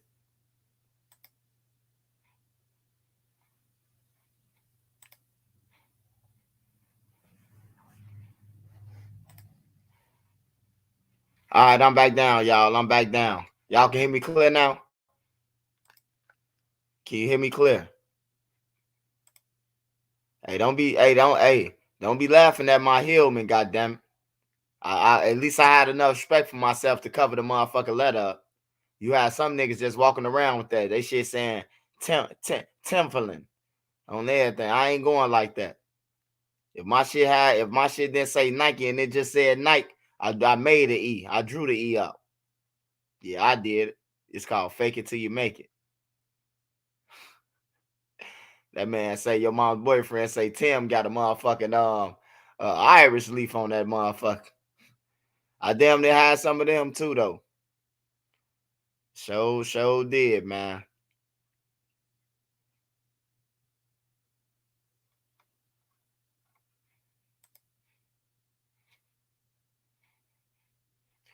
Hey, I wanted to talk about this too, man. I'm glad I thought about this. It's like on the streets, bro. On the streets, right? It's so crazy. It's so crazy on the street, killing and everything, bro.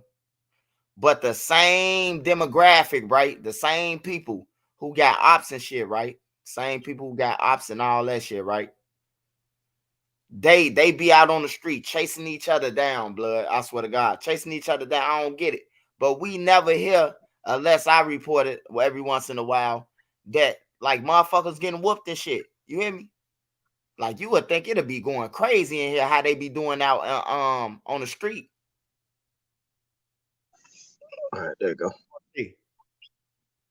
Am I still, or is it echo? Hello? Yeah, is it echoing? Wasn't even on now. You were the whole time. You just had him muted. All right, go ahead, OMC. I was just wondering if it was echoing because I ain't had my mic muted or nothing. Oh, you good now? You good? Okay. Yeah, but yeah, I was saying though, like you would think that the jails would be off the meters right now. All the ops up in there, all they meeting each other. No, they wait till they get out in the street to destroy the fucking streets. Destroy that county jail, goddammit.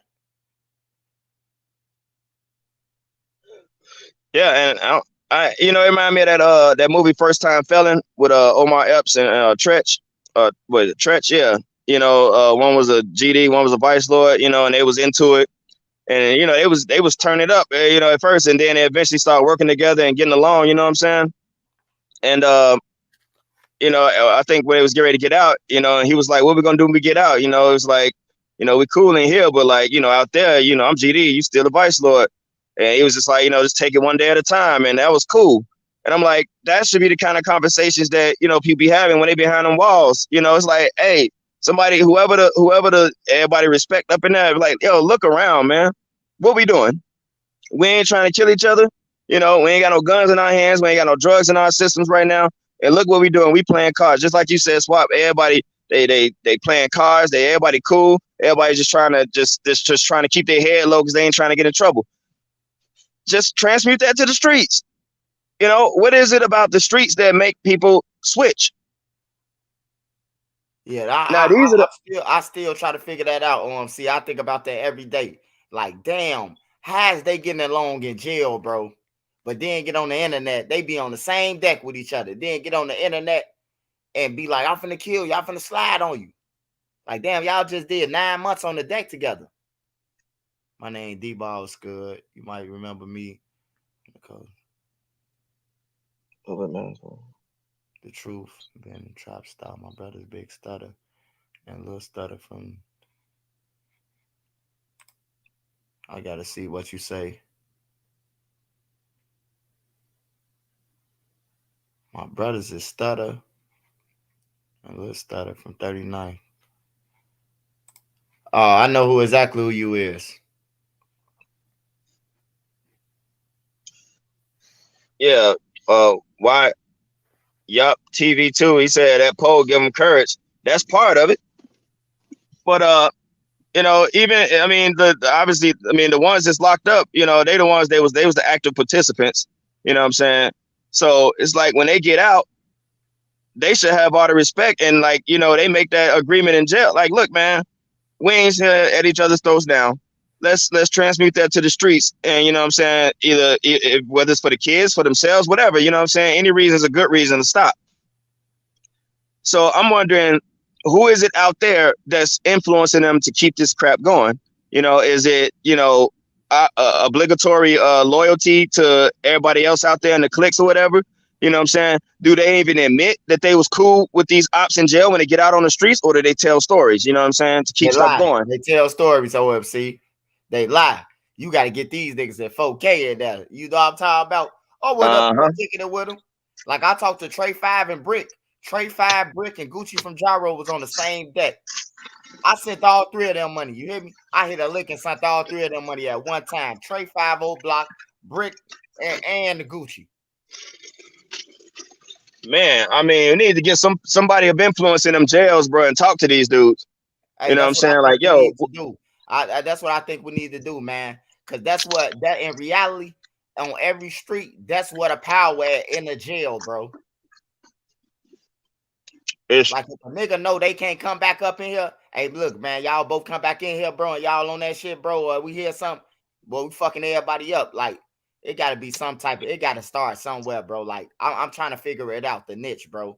But I'm trying to get in Cook County too. That's why I can't wait till Jamal Green get in office on everything. I'm gonna get in that bitch. I'm gonna get in Cook County and be up in that bitch every day, counseling with them. They need to let somebody up in there who can talk to them. Put all them motherfuckers on the one deck. Let's try experiment in jail. You hear me? Fuck the project. Y'all tried it on the projects. Let's try experiment. Hey, look, man, we're gonna leave y'all out all day. It's gonna be somebody from O Block, 051, TYMB, Tuckerville, Jaro, No Limit. It's gonna be and not know anybody. It's gonna be some of the main people on the deck, bro. I'll put them all on one deck. I bet you they be cool, bro. They find out shit about each other that you never knew, bro. I was in the cell with people, bro, who I never thought I'd be in the cell with, man. And they end up being just as loyal to me than anybody I knew on the streets. because somebody gave a damn.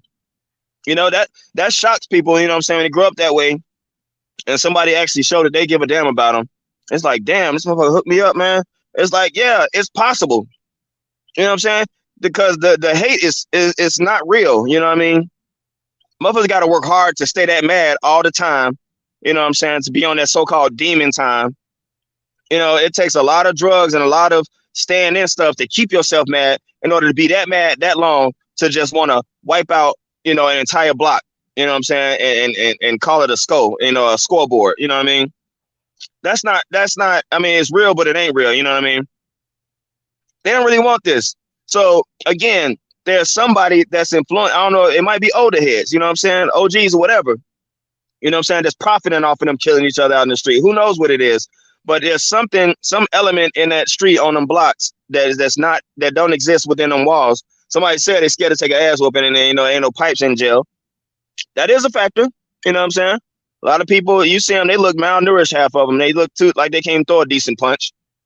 But you know, that's only that's a small piece of it. It's like it's about influence. What's influencing them? You know what I'm saying? Can't blame it all on females either. You know what I'm saying? No, you So can't blame it. You can't blame it on females, but that is a big part of the problem though in these trenches though, because they ain't got no money, OMC. So if they ain't got no money, that means who the fuck they stand with? Because they ain't got their own cribs. So if they own these bitch flashing guns and shit, they got to be in somebody's crib flashing them, bro.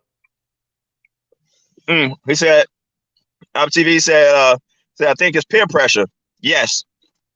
They don't want to be labeled a lame or soft, or the murders keep either side motivated enough to keep up the violence like a blade sharpening the blade.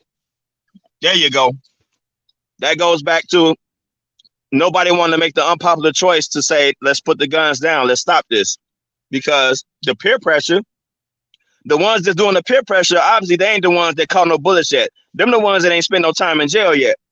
They ain't got that real experience yet. So they still, oh man, it's up now, it's stuck, blah, blah, blah. It's like, hold on, bro. Your ass was still in diapers when this war first started. Who you know?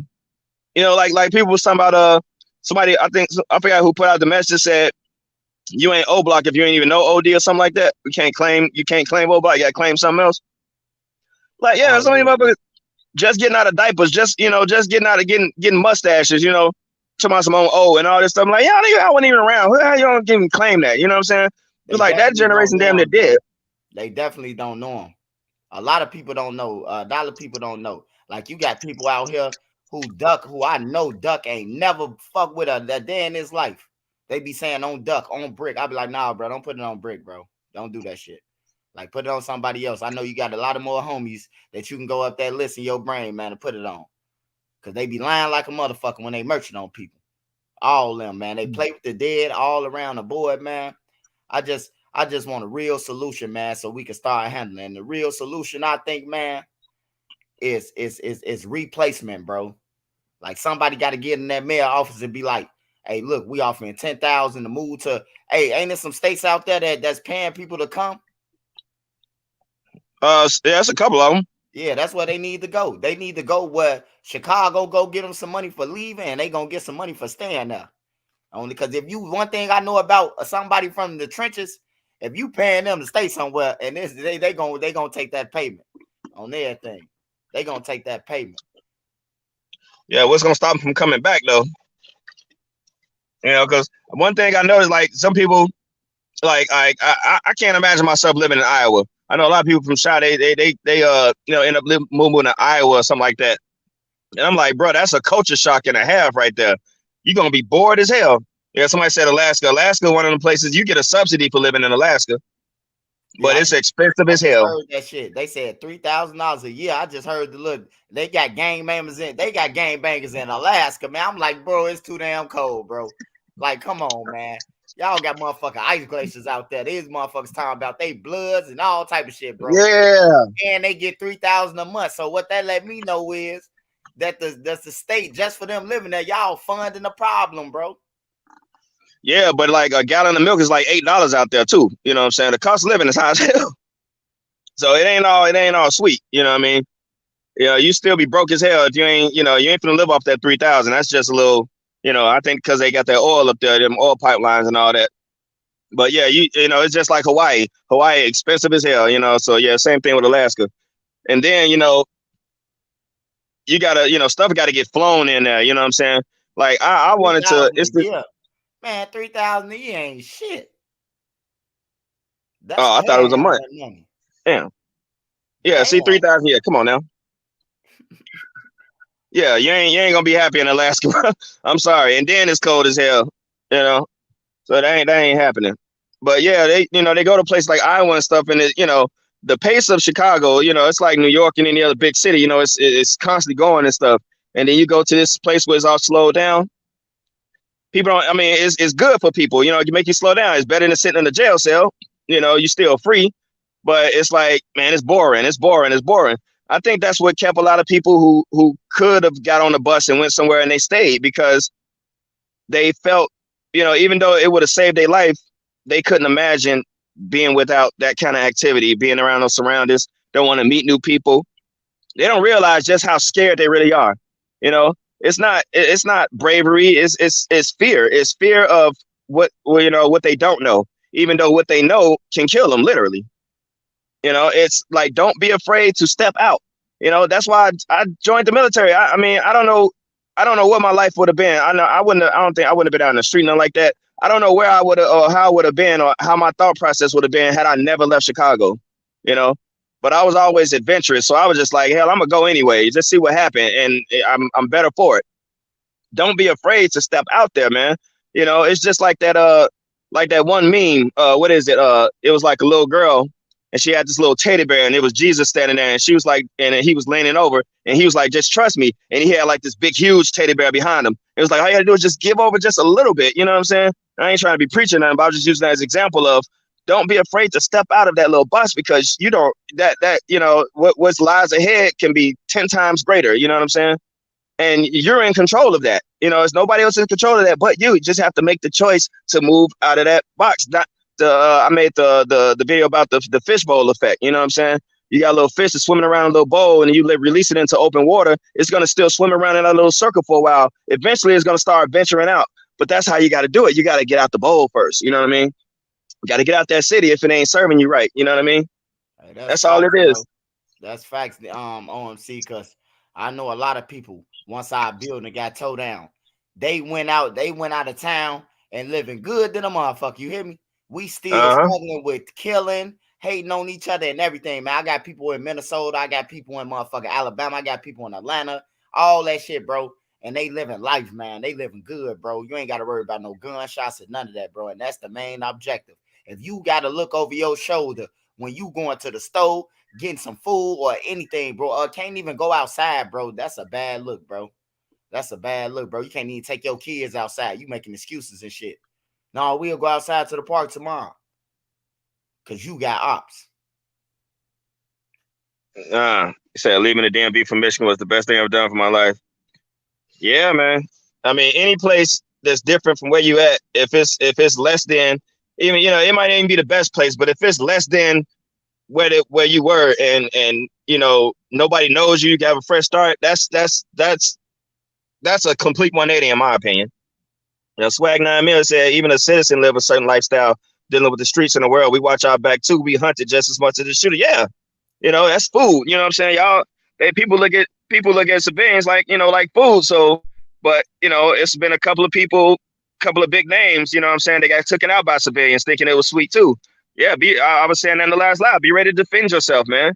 You know, I mean, just because you're leaving the area don't mean you can just relax either. But you ain't got to be paranoid. You know what I mean?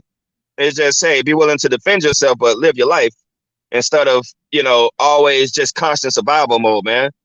You be trembling like a little chihuahua and shit. Just always paranoid. Just on 10. Every little thing is a threat. No, nobody's supposed to live like that. What else we got here? I think I've seen a couple of them. Oh, September Skies. Bless you, man. Thank you. And to the women's, they got to the women's that's in the city who trying to get out in Chicago or anywhere. Hey, look, Minnesota got a good program, man, for men. For it's a female state. I don't know too many states like that, but I know that you can go in a shelter for a couple days, man, to come out, stand somewhere downtown Minnesota or something, bro. Like or somewhere else in Minnesota, bro. Like it's a female state, and it don't cost nothing for the males either. You can get on the Greyhound, goddamn it, and come up fast out of town than you ever did standing around, man. I'm telling you, bro. Man, let me see. What's hold on. Somebody said something. Said Gator Boy said proud of both of y'all for changing y'all lives. Nah, hey Gator Boy, I wasn't. I ain't never seen you on here before. It wasn't so much a change in my life. I just made a choice that I probably would have been into worse things. It's a chance, but I never got there. I had OGs, real OGs back in the day that kept me out of stuff when I was trying. So that life change had happened already because there was people around that gave a damn. You know what I'm saying? So I ain't got the kind of background or stories to tell like Swipe and all that stuff. I didn't have to go through that. Luckily because people had set me down and made me realize that I had it good already, that I didn't need for nothing. You know what I'm saying? So I just didn't want to have that out there like I had some, bunch of jail stories and I had been through this and this and that. Nah, I got a chance to dodge all that. When I speak from the experiences of the people around me that I knew who went through all that, you know what I'm saying, that didn't want me to. I actually listened to them, you know what I'm saying? And so that's how I'm able to speak on it in a way that, but even though I never didn't have to personally experience it. Hey, YMP, so you got to change your place habits. Also, moving is good. But if you're going to be doing the same, hey, look, hey, YMP, I promise you, bro, if you move, you ain't going to do the same shit, bro. Because them out-of-town places ain't playing that shit. Hey, look, it's a lot of places that you can go to. But I guarantee you ain't going to take that Chicago shit to a lot of places. They going to hang your ass. Hey, look, man, I'm telling you. I done been to some towns, bro, and went to jail for lying about my name or structure, and I was in that bitch to trial. I'm telling you, bro. Like, everybody ain't playing that shit, bro. When you go somewhere, it's going to slow down anyway because the crime ain't as fast as in Chicago. So you ain't going to do the same shit. Sure. If you going to a city smaller than Chicago, it ain't going to be the same period, bro. It's just niggas scared to change, bro. Niggas scared of that change, bro. You can go anywhere, bump you a girl, bro, and she'll put you on. The female will put you on because females out of town, yes, niggas on, bro. It's the crab in a barrel shit. Y'all don't want to my rent $15 a month, and that's where everybody used to accommodate. I bet you if they take these places where it's $15 a month and say y'all got to pay market rent like New York, I bet you motherfuckers will start moving out of town. I guarantee, because New York paying $2,000-$3,000 to stay in the projects, bro. Oh, fat to the cat. You somebody? I got to look up the algorithms on the Rubik's Cube. See, I don't want to cheat, man. I want to figure it out myself, man. But I don't know. I might have to go ahead and look that up, man. I got to get that cube done, man. Love NC. You always showing love to the best. I love that. Yeah, definitely. Down here, we be in Alabama. We be chilling. Yeah, other places be chilling, bro. I go into a lot of places, bro. A lot of places be calm, bro, chilling. Some places you got to be real weary of, but, a lot of places be chilling, bro. It don't be on that type of time. Niggas ain't waking up every day talking about kill, kill, kill. When me and Nene was in Orlando, they said they killing like a motherfucker up in there, but we ain't see it, did we? We ain't see no police or nothing, but they said it's hot than a motherfucker down there. And Minnesota, man, Minnesota is a gold mine, bro. Half my family moved to Minnesota back in the 90s. And my brother was just telling me, he was like, bro, if you want a fresh start, I got you. And he was like, bro, you can get, job easy, $23 an hour and all that stuff, man. And he was like, the job, and they need people to work up there, bro. So Minnesota is another one. If anybody, and I mean, I've been up there a few times, and yeah, stuff closed at around 2 a.m. It ain't just open all night long like Chicago, but you can still have a good time. But it's peaceful living, man. In certain areas that got their gangs and whatnot. But for the most part, man, you can have a good ass life. And like you was talking about how the females be hooking you up. Like the females they didn't hooked up with up there, bro. They family is just like the people that own the trash company, the trash can companies. What's them green dumpsters? Yeah. Waste management, I think it is. They like the daughters and stuff of those people, you know what I'm saying? Like they moneyed up there, bro. And they will take you in, bro, and they will get you hooked up every which way. You had the best life, man. I'm tempted, life, bro. I'm telling you, I had the best life in Minnesota, man. Minnesota is one of the states, bro, that you can go and live a life. Cause one thing I know about Minnesota, man, you ain't gonna die in Minnesota if a nigga don't know you, bro. The people who won in Minnesota, they know who they want. On everything. See, it ain't like Chicago where niggas just rocking up and shooting you. No, they know who they want in Minnesota. Trust me, bro. I'd have been to Minnesota 12, 13 times and ain't never got shot at none of that shit. On everything, bro. It's just cause you just gotta watch who you with, your crowd, and you just gotta move how you move. And you can get all the money in Minnesota, but just leave they women alone, bro. You can get all the money you want working, whatever you doing to get it. You can get it, bro, but just leave a woman alone, bro. Because they're going to tell you about their girlfriends and shit. Yep. Somebody just said something about men and women. Oh, all aboard. Yeah, got to get back to women and men loving each other. Exactly. That's a huge, that is a huge symptom that needs to be remedied real quick. It's like the way the media, it pits men and women against each other, man. And it bugs the hell out of me because so many people buy into it, and it's like, you're going to have problems. Ain't nobody going to be perfect, but people project too much of their past onto current stuff, and that's what keeps destroying it. Every time you hear y'all men or y'all women, it's like, ain't no y'all, man. It's like, there's the people that you chose, and if you keep picking people out of the same pool, you're going to get the same result. That ain't nobody else's fault, man. But as we see now, women have been pushed to the forefront, and that's not by, it's like, yeah, women have earned their, I ain't trying to take away from that. But, from a social engineering point of view, women are being pushed to the forefront in order to weaken men, to that natural structure that we talk about, men's supposed to be leading and all that stuff. It's like, yeah, they're making it, to where, men are being put to a second class status. And at the same time, you have these feminist ideologies coming out that turn women against men in a life that's good to them, simply because they're men. You know what I mean? And it's like, I hear the hate and stuff, and it's like, well, what did he do to you? Nothing. It's just, it's just the men, this and that. And I'm like, then they start talking about, oh, we need to be empowered, women's empowerment and women's this and that. That's another thing I've been seeing on reality shows. It's always something about women empowerment. And my question to any woman in here is, tell me what facet of life that women are not empowered in right now. There ain't an industry in this world that isn't being run by a woman or hasn't been run by a woman. Women can do every single thing that a man can do, whether career-wise or anything.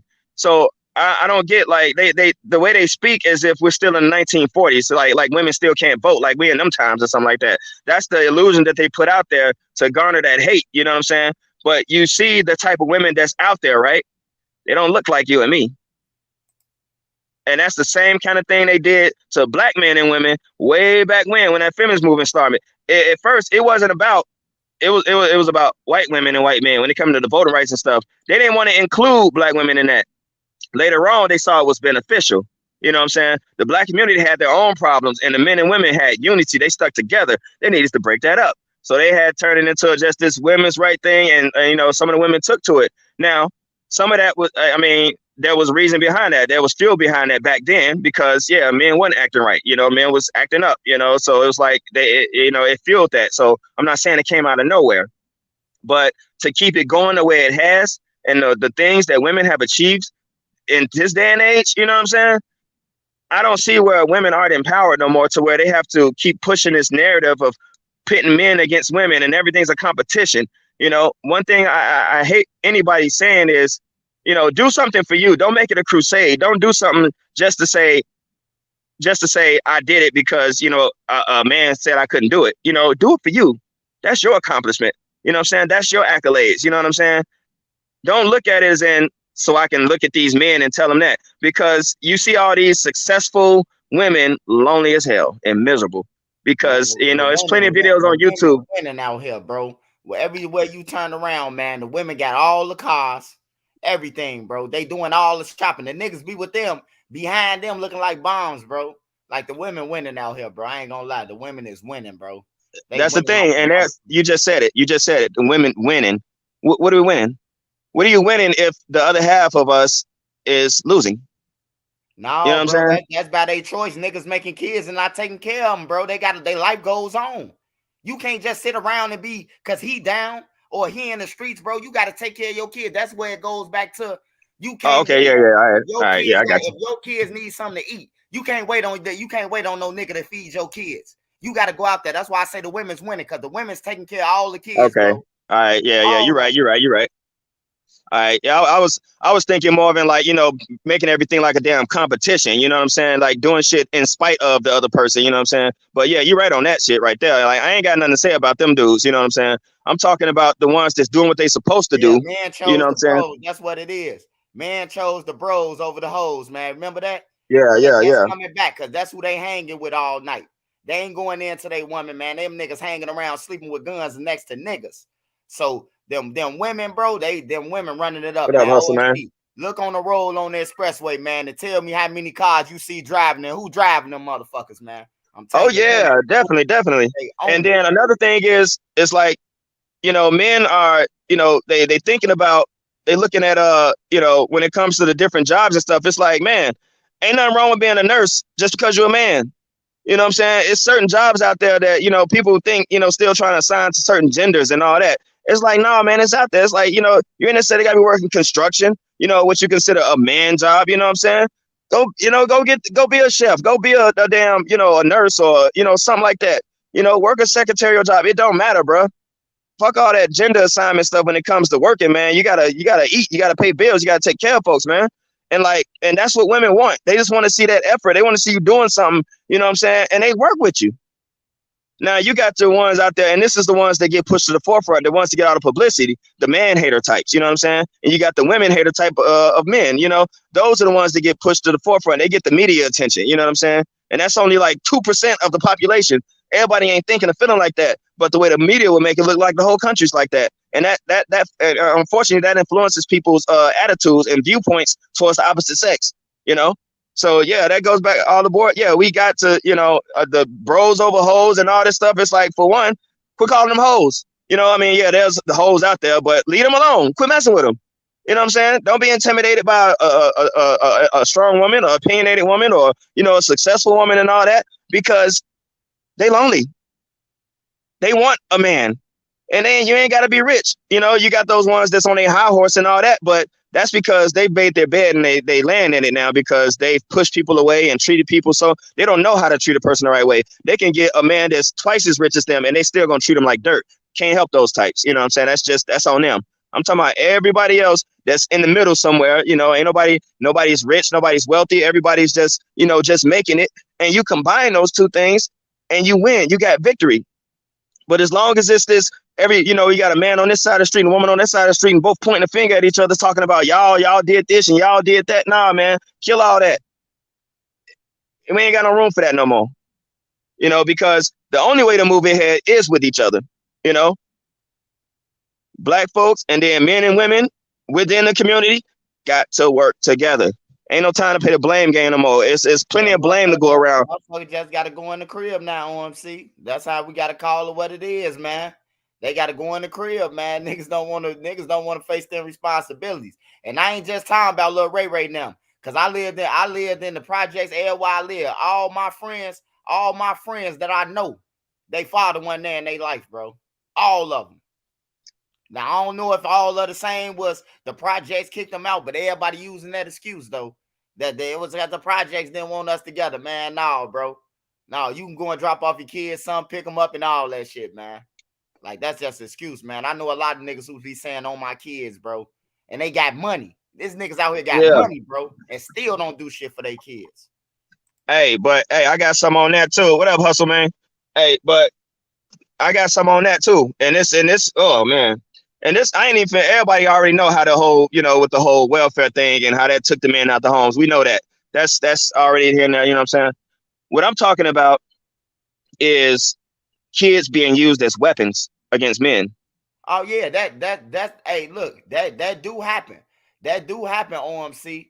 But that's when you gotta separate. You can't say like it's a 90% that's going on. That's probably a 10%, man. The other 85 ain't just taking care of their kids, bro. Ain't taking care of. No, hell no. Like that just it is what it is. Like, niggas ain't taking care of their kids, bro. Like, I tell you, I don't know a lot of broke people. I know a lot of broke people who got kids and shit that don't do nothing. But I also know a lot of niggas who got good jobs, or they hustling in the streets, bro. They ain't taking care of their kids. Their kids probably live 2 buildings down, bro, and they ain't getting shit. That's the weak ass dudes that's acting just like the females be, you know what I'm saying? Like with the female, it's I ain't gonna let you see your kids, I'm gonna just use them like that. But with the men, it's, well, if I can't be with you, I want nothing to do with them type shit, some bitch ass shit like that. Get just as guilty on either side, you know what I'm saying? And they sometimes they be doing it to each other, you know what I'm saying? Well, I ain't finna get no money for shit, you know what I'm saying? Fuck all that. I can't be with her, you know what I'm saying? Or you got this other dude. That's the weakest shit I ever hear, man. And it's like, nigga, you better not have that motherfucker around my kids. Bitch, you don't give a damn about them kids. You just trying to keep control over that pussy. You bitch ass nigga. Get the fuck up out of here. Hey, OMC, I love you for that, bro. Cause on my mama, that's what it be, bro. If niggas can't control the pussy or can't hit it no more, bro. I done seen it, bro. What niggas like, I ain't buying my son shit for Christmas. That bitch wanna fuck dude.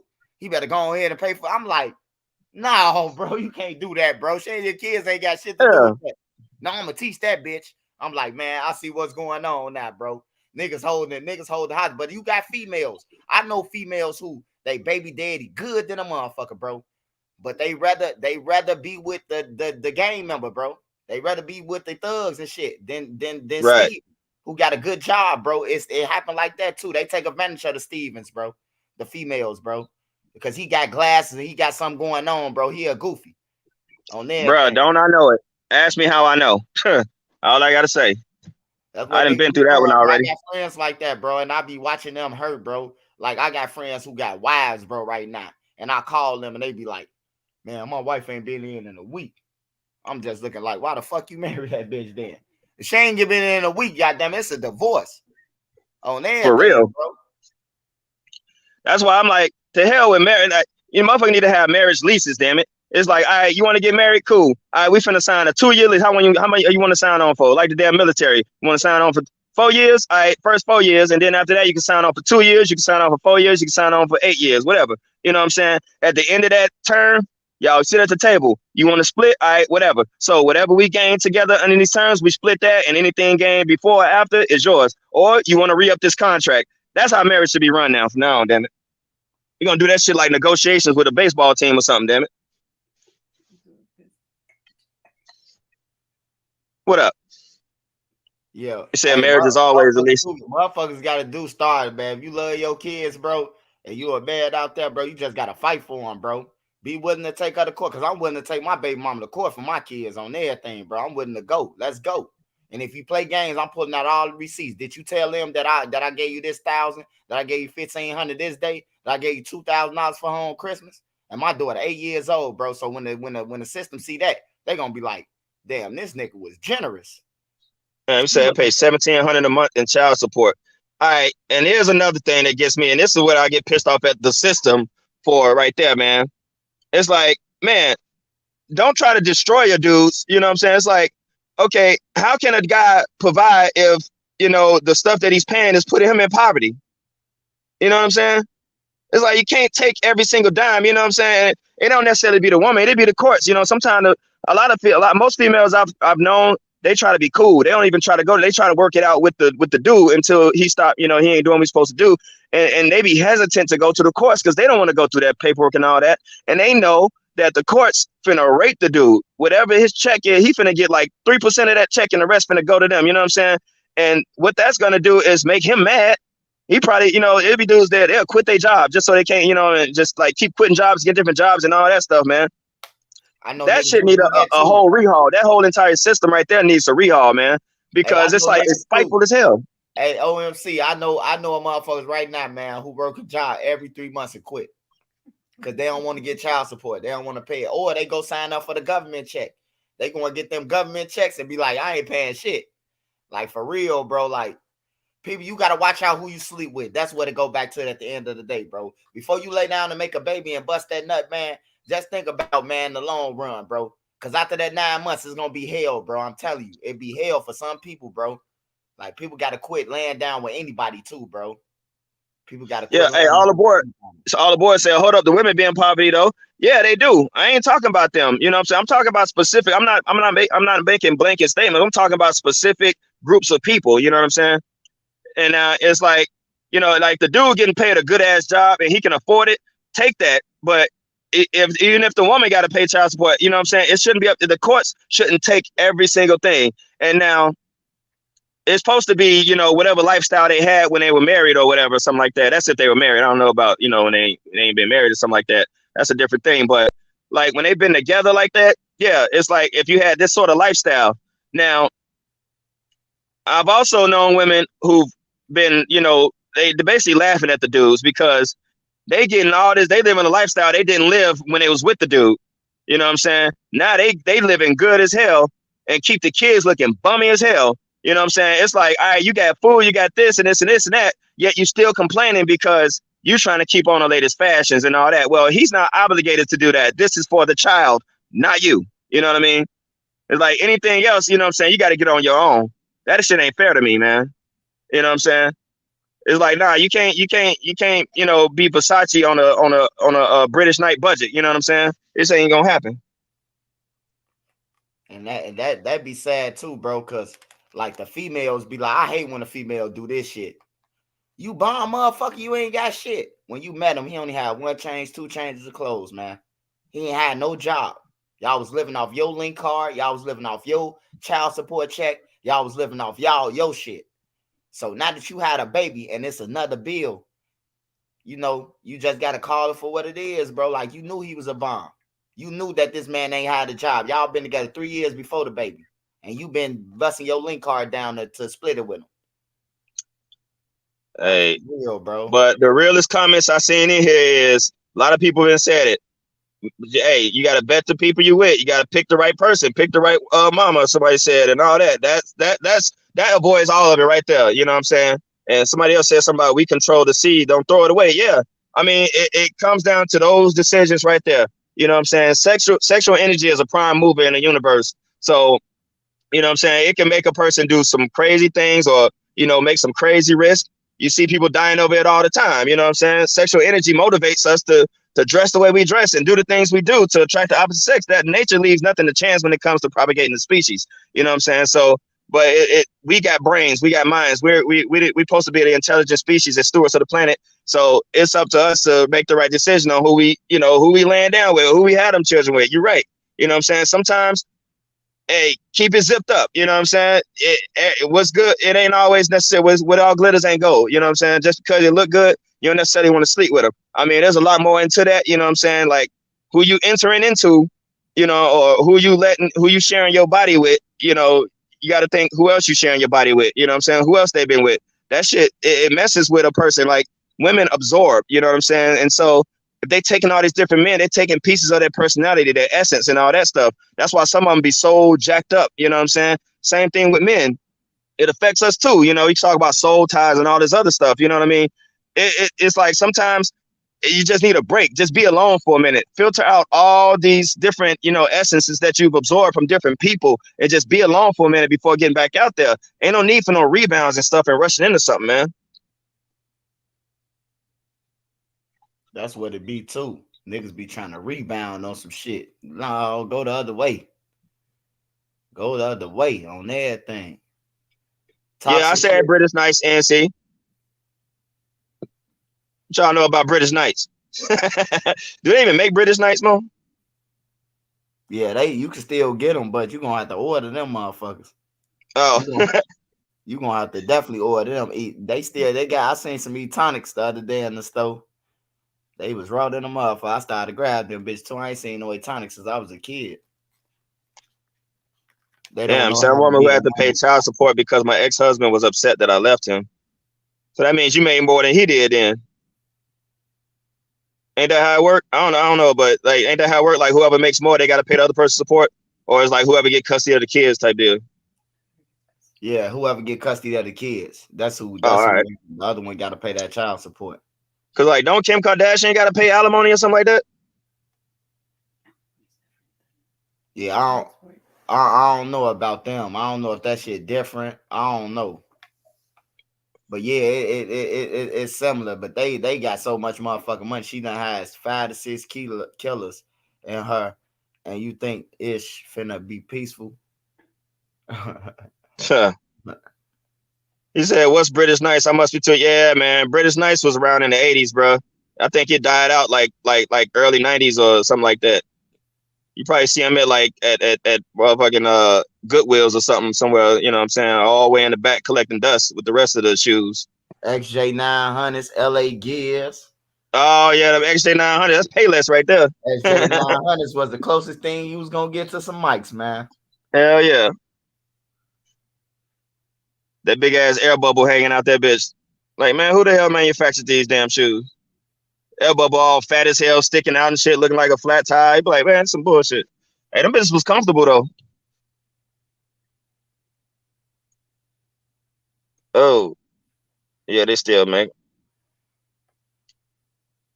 But man, I gotta get this shit off my chest, bro. I gotta do it, man. Hold on. I ain't even finna go long, man. I gotta do this because all y'all probably guilty of this, man. And if y'all need a swift kick in y'all ass, bro. I gotta light up cigarette. Hold on, man. Cause this shit bothering me, bro. The ski marks. You gonna go there first? Skid box?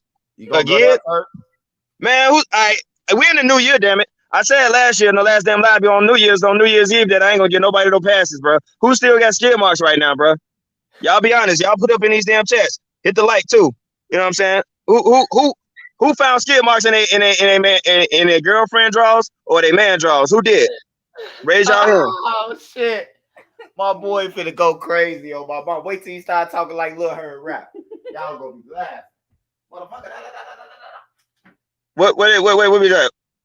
Yeah, see, y'all them sick ass emojis. That means y'all done found some nasty ass skid marks, and y'all probably got that shit dust in your face. You ever seen that movie Serpent in the Rainbow where they blow that damn voodoo dust in your face and you start looking like a zombie? That's how it be when you unfold them damn old ass drawers to the bottom of the hamper, and that shit dust be all crystallizing and flying your damn face, and you start going all crazy and shit. That shit's nasty as fuck, man. Get that shit up out your drawers, man. Throw them motherfuckers away, niggas. If y'all got them damn shitty ass drawers, don't leave that shit in the damn laundry. You got more than one pair of drawers. Throw them motherfuckers in the trash, man. Put that bitch all the way to the bottom of the trash can and hope that bitch don't go to the top. Shake that motherfucking bag up and put that shit at the bottom of the trash bag. Leave that shit alone, bro. No more skid marks in 2023, niggas.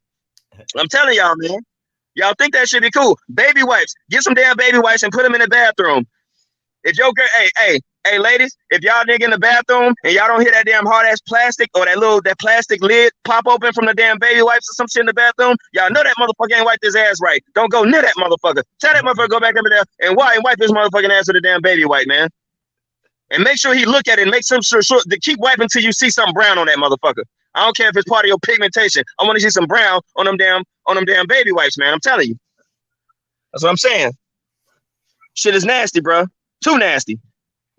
Oh man. And then, motherfucker, you get ready to get down with your girl or whatever, and you're like, yo, I've been working. And she like, nah, because females, they like to, Sometimes they don't care about a little sweat. You know, they like that natural pheromone. You know what I'm saying? Just a little bit. I ain't talking about no motherfucking 3-day full court basketball funk. I'm talking about, a little bit of work, because my man been out working hard. He's sweating. No, baby, you ain't got to get no shower. Come on. You know what I'm saying? She probably ain't showered either. You know what I'm saying? Y'all been, it's manageable funk. All right, you can deal with it a little bit. You know what I'm saying? So she ready to get down and dirty with you, and then you take the pants off. You got a little sweaty nut smell, but that's pheromones. That's kind of turn her on a little bit. But then you get that fucking rancid ass booty smell. You know what I'm saying? That's why I'm like motherfuckers sag their pants and shit, and they got their draw shorts. You got that rancid ass booty smell that just, when motherfucker be on the bus and they get up and you standing there and they holding on to the pole and you got like a half a block before you get to the stop and you standing there, you gotta smell that motherfucker's ass before you get off the damn thing. You like, hurry up and pull that motherfucking cord, nigga. Your shit stink. Move.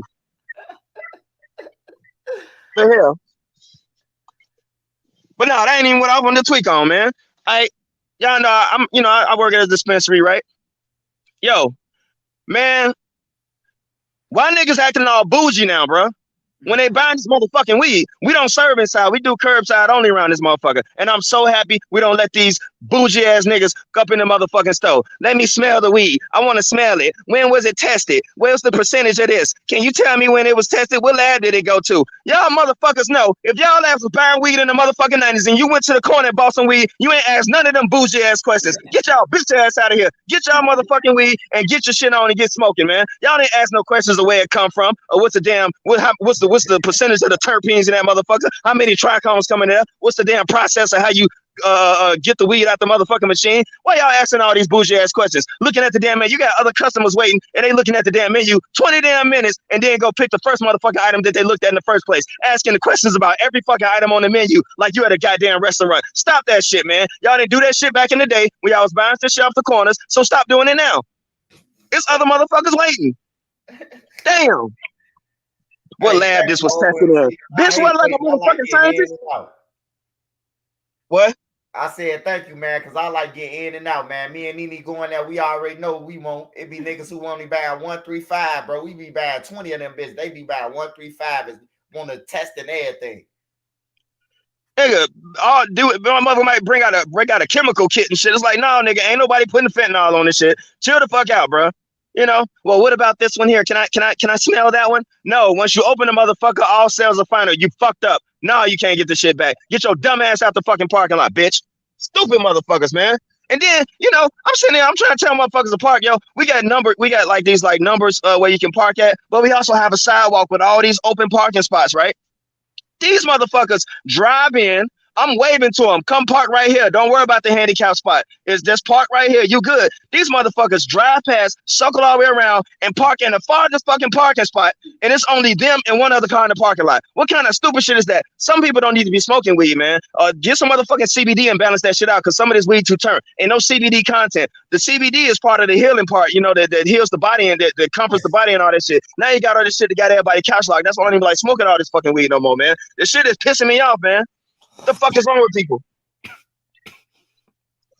Hey, shout out Munchie Scud. Shout out my little brother, man. I gave him that name, man.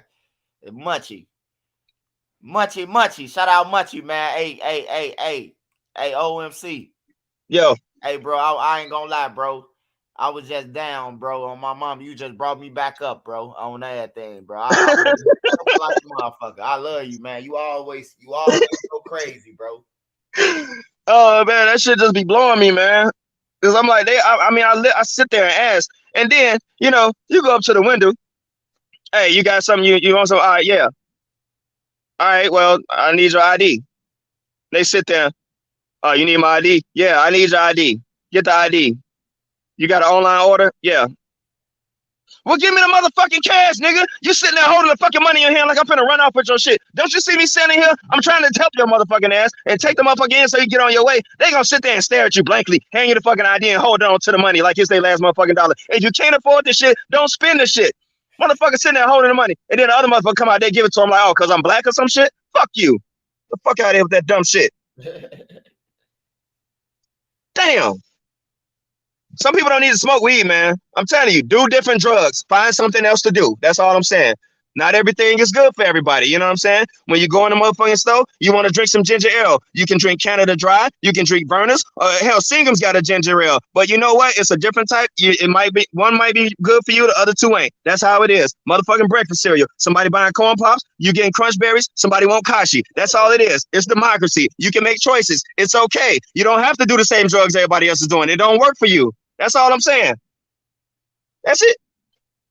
That's all I had to get off my chest. I'm good. I'm good. My boy I'm good. OMC, he said that's all I had to get off my chest. Unless something else pop into my head. If y'all don't be on this show, bro, my boy go in, bro. When he say, let me get this off my chest, you hear shit gonna be funny as hell, man. It's shit, man. I mean, man, if something else pop in my head, I get it off, man. This shit just random, bro. It's just random. I just pass sometime, bro. But that shit is serious, bro. Motherfuckers be grown. That's cool. That's cool, my boy. That's cool. You good. You all good on here. You already know. You like all state on this motherfucker. On there. Anybody get on my platform, you with all state, man. You good. Hey, I like that do different drugs. I want to ask you about the Gunna situation, man. Oh, what's up? Gunna came back out, man. Gunna back on the internet, man. Gunna came out and Gunna said, motherfucker, free Thug and YSL members. Hey, I don't think, by him saying that and knowing how Gunna, how he is, his traits and shit, like, I don't think he know Thug. I really think OMC that Young Thug told him to cop out, bro, so he can take care of their families and shit. Yeah, that sounds like a chess move. You know what I'm saying? You said he ain't no thug, so he's straight and narrow. He got a good name, you know what I'm saying? So when they unfreeze them accounts, they got somebody the money can go to that ain't indicted or some shit, you know what I'm saying? So now you got somebody that got access to the money. You know what I'm saying? He can send whatever to them, take care of whatever he need to take care of on the outside just in case they don't get out. So yeah, that's a smart move, man. Cause look, one thing I know, you know why I said that, OMC? Hey, look, this how I know Gunna busting moves for Thug. Look, this one thing I know about black people. The family would have came out and said, you done snitched on my brother and we got to starve for Christmas. You hear me? You ain't hear no complaints about no Christmas, man. Young Thug got 50 kids, bro. You ain't hear about no complaints. So that let me know right there. Then Gunna came out and said it after Christmas, after the holidays. So that's what made me think that Thug told him, bro. I think when they was in that courtroom talking between their lawyers, I think Young Thug told him that, bro. Go ahead and go home. Go ahead and go home, bro. It's just to the world he's told. But I really think that would have been the best move for Young Thug, bro. Because his account froze. Who paying for his lawyers if his account froze? Right. You know what I'm saying? You see what I'm saying? Like, who doing this shit for him if his account froze? Somebody got to be taking care of all these bills and shit. And it can't just be anybody. It got to be somebody with some money, with some legit money, who ain't in no gang, who ain't got no shit with them. I really think that Gunna was put out to take care of the business, bro. Because he really ain't no game, never no way. Right. I seen all the boys just said, I think Thug accepting his fate. Yeah. If he know the wall's closing in, that's why any operation, they gotta have somebody that's clean, that's straight and narrow. They can put all the property in their name or anything like that. So when the RICO come down or whatever, they can't take it, you know what I'm saying? Because it's like, oh, this person ain't got nothing to do with nothing. They ain't got no criminal background. They're not a part of this. They keep them separated. It was just like that dude on The Wire. The one that they had the strip club in his name or whatever. Little skinny dude had the fro or whatever. But then he tried to, make a little move and got jammed up and ended up getting killed. But he was getting on them. He was like, what the hell you trying to sell drugs for? He's like, no, you need to stay clean so we can keep the stuff in your name. So maybe that was Gunna's role. You know what I'm saying? Yeah, I'm starting to think that, man, because they was whispering and talking, and then the next week, Gunna had copped out. Like, I don't think Gunna, I don't think he just copped out, bro. Knowing the situations, bro. I don't think everybody else know. They just jump to conclusions. But I really think that Thug, I think he a chess player. And I think he told Gunna, man, look, you got the money. Go ahead out there, bro. Make sure you reach back. Man, hey, look, if a nigga told on my daddy, bro, and our Christmas fucked up, we on the internet on his ass. You hear me? We on his ass. Every status about Gunna. This Uh-huh. motherfucker with his family, and we starving. So You that's said how they I just sensed that, man. I just sensed that Young Thug, because I don't think Gunna gonna get on the internet talking about some free Young Thug and all wide sales and shit like that, bro. He ain't just gonna get on there and say that shit, bro. nah. I mean, yeah, somebody would have been on his head a long time ago. So obviously it's one of them things of, all right, you gotta know, like, you're gonna catch some heat because the public gonna think you snitch, but we need to play this smart. So let them think what they want to think. We know the truth. We got you protected. Ain't nobody who can touch you gonna touch you, because everybody gonna be in the know. The families, anybody who needs to know, gonna know that nah, you ain't really snitch, but we gonna play this for the public, you know what I'm saying, just to throw everything off. And but what he really doing is what we talking about right now, is, you know, quietly tucking that money away and taking care of their affairs or whatnot while they in, because they ain't finna let them out of there. They ain't finna have no victory holding up their hands in victory with the lawyers and stuff walking out the courtroom. Somebody going down. Oh yeah, Young Thug going down, bro. Yeah, you see his homie today doing trial. His homie had to throw up. They had to take him back in the back. They had to cancel the jury selection for the day. The ones who Damn. said he was finna fight it, he looked like he finna cop out too, man. That judge said that 50 years again. Hey, he finna cop out again, man. I can't see no nigga doing 50 and they offering you 5 years or some shit like that, bro. If I could pass out like that one dude in that one meme, that bruh, when he walked passed out in court, they hand that time down. 20 years? Oh, Done. Yeah, I thought Young Thug would have been copped out soon. The beginning of the year, he was gonna say, "Y'all go ahead." But niggas like him, bro, he trying to see if I beat this, I could be bigger than anybody ever. Yeah. That's what he on, bro. But he on some stupid shit. Then you got his drunk ass daddy, my son Slime. He ain't taking nothing. I'm like, Oh what? hell. I see why he in jail. Look at your ass. You talking about Slime and all that shit. You 50 But years damn, old, bro, still like, talking about some Slime. when you saying 50 kids, like, you ain't mean literally 50 kids, right? Huh? You don't literally mean 50 kids, do you? About what? But you said you got like, say you got about 50 kids. Young Thug got like 15 kids, bro. Like 10 Oh, or 15 15. kids, bro. And these ain't no little babies, bro. These 13, 14-year-olds, bro, that need shit, that need shoes and clothes. Imagine you going to school 1 month, 1 year, and you balling out. The next year you wearing the same shit. Them kids talking about you. Man, fuck them. They know what the hell going on. Yeah, but yeah, they know what's going on though, but they know what's going on, but to the kids, bro, they fucked up in the head. Like, Yeah, damn, I mean, yeah, once you, buying this shit.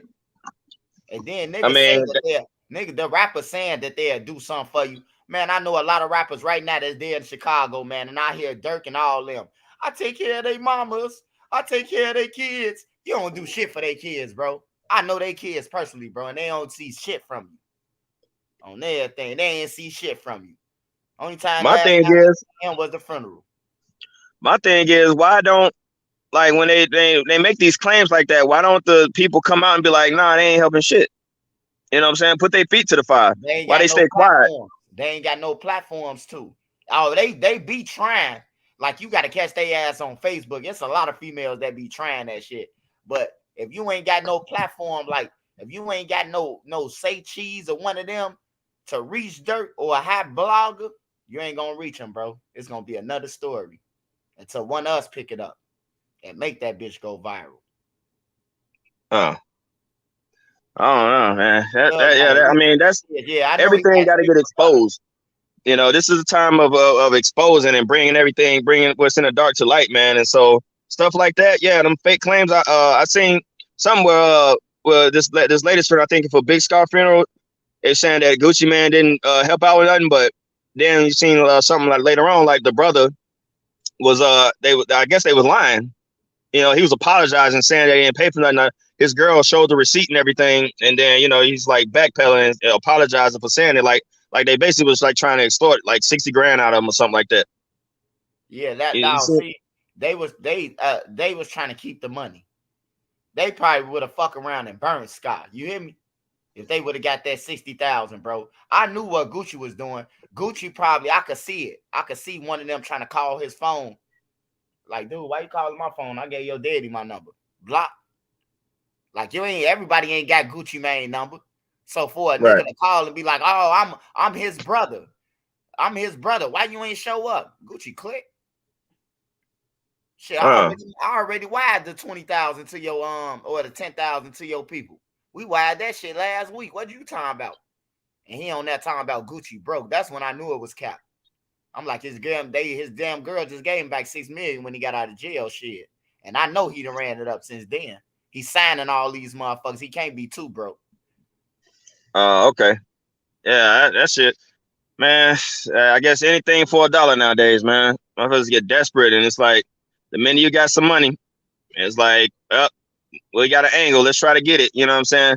Like, I wonder how many of these people just, never bothers to even ask. You know what I'm saying? They think you gotta finesse a motherfucker. Like most time, motherfucker be like, damn, all you had to do was ask me. I didn't know you needed it, but a motherfucker assume that they ain't gonna give it to you. So it's like, let's try to find a way to take it or finesse it out of somebody and shit like that.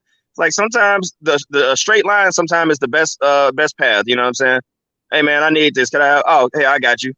And be surprised as hell what you're gonna get. Or that's just a motherfucker that don't want to take no for an answer. Oh, you ain't gonna. Oh, you just gonna take some shit. It's like, nah, you need to get beat then for that. That's that bullshit, man. They pay at the funeral home directly. Yeah. I think that's what they do a lot of times because you did say they'll burn them. Hell, I told them I was like, I don't want no damn. Don't It's like my thing is, don't spend on me when I'm dead, which you would never put in my hand while I'm alive. It's like, damn, you got 20,000 to put it. Why you didn't give me that shit when I was alive, nigga? Fuck out of here. Fuck, I'm dead. I'm a shell. I ain't even there no more. I'm just a body now. What I care about a gold trim casket and all this other shit. You know what I'm saying? That shit's crazy. I'm good. Go ahead, burn me. Do me like the old days. Put me on a damn funeral pyre and put some coins on my eyes like some fucking Greeks or some shit and burn my ass. Have a fucking 7-day festival or some shit. Block party or something. I don't know. I'm trying to tell you, just go ahead and burn me, shit. Just go ahead and burn me. Keep that, buddy. I don't want no motherfucking. I don't even want all the fake motherfuckers in that time about some. They fuck with me anyway. So shit, I just want a motherfucking small service, need them, and that's it. On there, right? You know what I'm talking about? Burn me, get the money, and throw a party. Damn it, y'all gonna need that shit. So I don't want no extra flowers and. Oh yeah, we can make his casket a little bit better with a Bluetooth in it. I don't want none of that shit. No, we gonna burn them. But man, bruh, that shit made my skin crawl when I see it. I don't know, like, if you agree with this shit. Well, I mean, teach his own. People do what they want to do. I ain't that, but it fucks me up. When I seen these dudes, I seen a couple of them where they had these dudes. They like do this what they call it, ultra embalming or whatever. Where they had a motherfucker. It's like they had to do in the club. His corpse in the club, dressed up on the stage, charging people to come into the funeral. Oh, that was disrespectful, bro. That and his mama did that shit, bro. That's crazy, bro. I ain't never seen nothing like that. That's why I say now church and funerals are parties now. Going to church, bro. You gonna see everybody looking up and down at each other. Motherfucker, oh, he think he good because he got on the suit. Like, church is the most hypocritical place I ever been, bro. I ain't never seen yes. You ain't never lying. Them people talk about people more than anybody, bro. Soon you walk away from them, bro, they get down on you, bro. Like we ain't in church. Gunu, that's it, yeah. Gunu, yeah, that shit, that made my skin crawl, bro. I'm like, no, I mean, maybe that was a request. Maybe he requested that. I don't know. But that shit just creepy to me. Even if a motherfucker left that request, bro, I ain't finna hide though. I ain't finna hide that shit, man. Savage Black said, bro. He asked his mama to do that before he died. He asked his mama to do that. He respected his wishes. That's cool. I mean, and he said in his rap, all right, well, hey, they respected his wishes. That's, respect. But it's just creepy to me, man. Like, I don't know, man. That's creepy, bro. That's weird as hell, bro. At a club, bro. Come on, man. At a strip club at that, though. And people paid to get in. So, hey, why not? You know what I'm saying? It's just, it ain't for me. People motherfucking like that shit, man. I don't know, man. Like, it's weird to me. I agree with you, OMC. That shit weird as fuck, bro. That's some weird ass wishes. He said, I stopped going to church when the pastor told me I act like a white boy because I went to a White Sox game. Man, see, bro, man, you know what? churches, man. For one, I mean, my mama, my mother was, biblical and everything, but we ain't never been a church going type, man, because of that shit right there. And I saw with my own eyes growing up. The only time we went to church, was Easter and maybe, I don't know, Easter. Yeah, it was just Easter shit. And that was really just a fashion show, you know what I'm saying? Because everybody got on their best suits and all that stuff. Everybody, dressed to the nines and all that. But, it's like with churches, man, they tax free. And so when they tax free, they only going to teach what they allow to teach. If the government starts saying you can't teach this certain thing and you want to keep this tax free, so any church that ain't tax free, that is tax free with the 501c3 or something like that, what you call it, or 503(1)c, whatever, I'm already say they suspect anyway. You know what I'm saying? And secondly, if you going in there and you hearing all this good stuff all the time, but the reality in the world outside them walls of that church is flying in the face of that, that's a fake ass preacher, man. Because a real pastor, a real preacher gonna tell you the good, the bad, and the ugly. A real pastor gonna tell you it's finna get worse before it get better. It's right there in your Bible. Read the Revelations, whatever, man. You know what I'm saying? It's right there. Matthew 24, whatever, man. It's finna get worse. You know what I'm saying? Any pastor that ain't telling you that, like these Joel Osteens and all this, it's just like all positive in life and law of attraction and da-da-da. Nah, bro. It's finna be fucked up out here, man. Get ready for it, because they're not preparing people mentally nor spiritually, man. And they sending these damn collection plates around. The saddest shit I seen, man, is, you see the grandma or the mother or something, and they're in there with their little sons, and she smacking them upside their head and stuff. Boy, quit asking me for stuff. You always ask for something. And then you pull out a fucking wad of cash to give to this pastor. Bitch, you wrong. What the fuck is you doing? You funding this motherfucker's lifestyle. He living life good as hell. You go to his house, he have a dinner at his house. You see he got all these multiple rooms. You see the construction being done on another wing. You see the damn pool out there, the hot tub and all this shit, the cars, his family straight. And y'all potent a motherfucker trying to buy y'all way into heaven because y'all think that's truly what people doing. Oh, I'm going to give to this. No, it ain't going to God. It's going to that nigga's pocket. Look at the condition of the church. How nice is it? I bet you that bitch, you still get that brown water when you first turn on the faucet when you go in the bathroom too, right? The fuck up out of here, man. Them niggas they fake as hell, man. I hate that shit, bro. And then like you just watch this Pastor Brooks, it's like he got the 28 million or whatever. He got that as a grant or something like that. Yeah, it take a while to build that community center. In the meantime, what's going on? You know what I'm saying? And it's like, how much of that money is really going to that? Or is it being used for other shit? Like bailing motherfuckers out and whatever else, you know what I'm saying?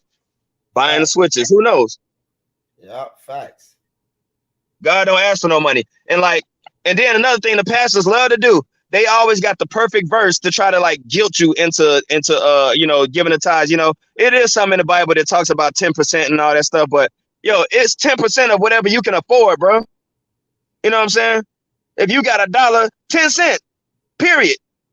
Motherfucker be like, yeah, because I hand that motherfucker over to hey, here you go. I ain't putting shit up in there. Motherfucker look at you like you wrong. Everybody, it's peer pressure. Just like anything else, it's a system of control. I hate that shit, man.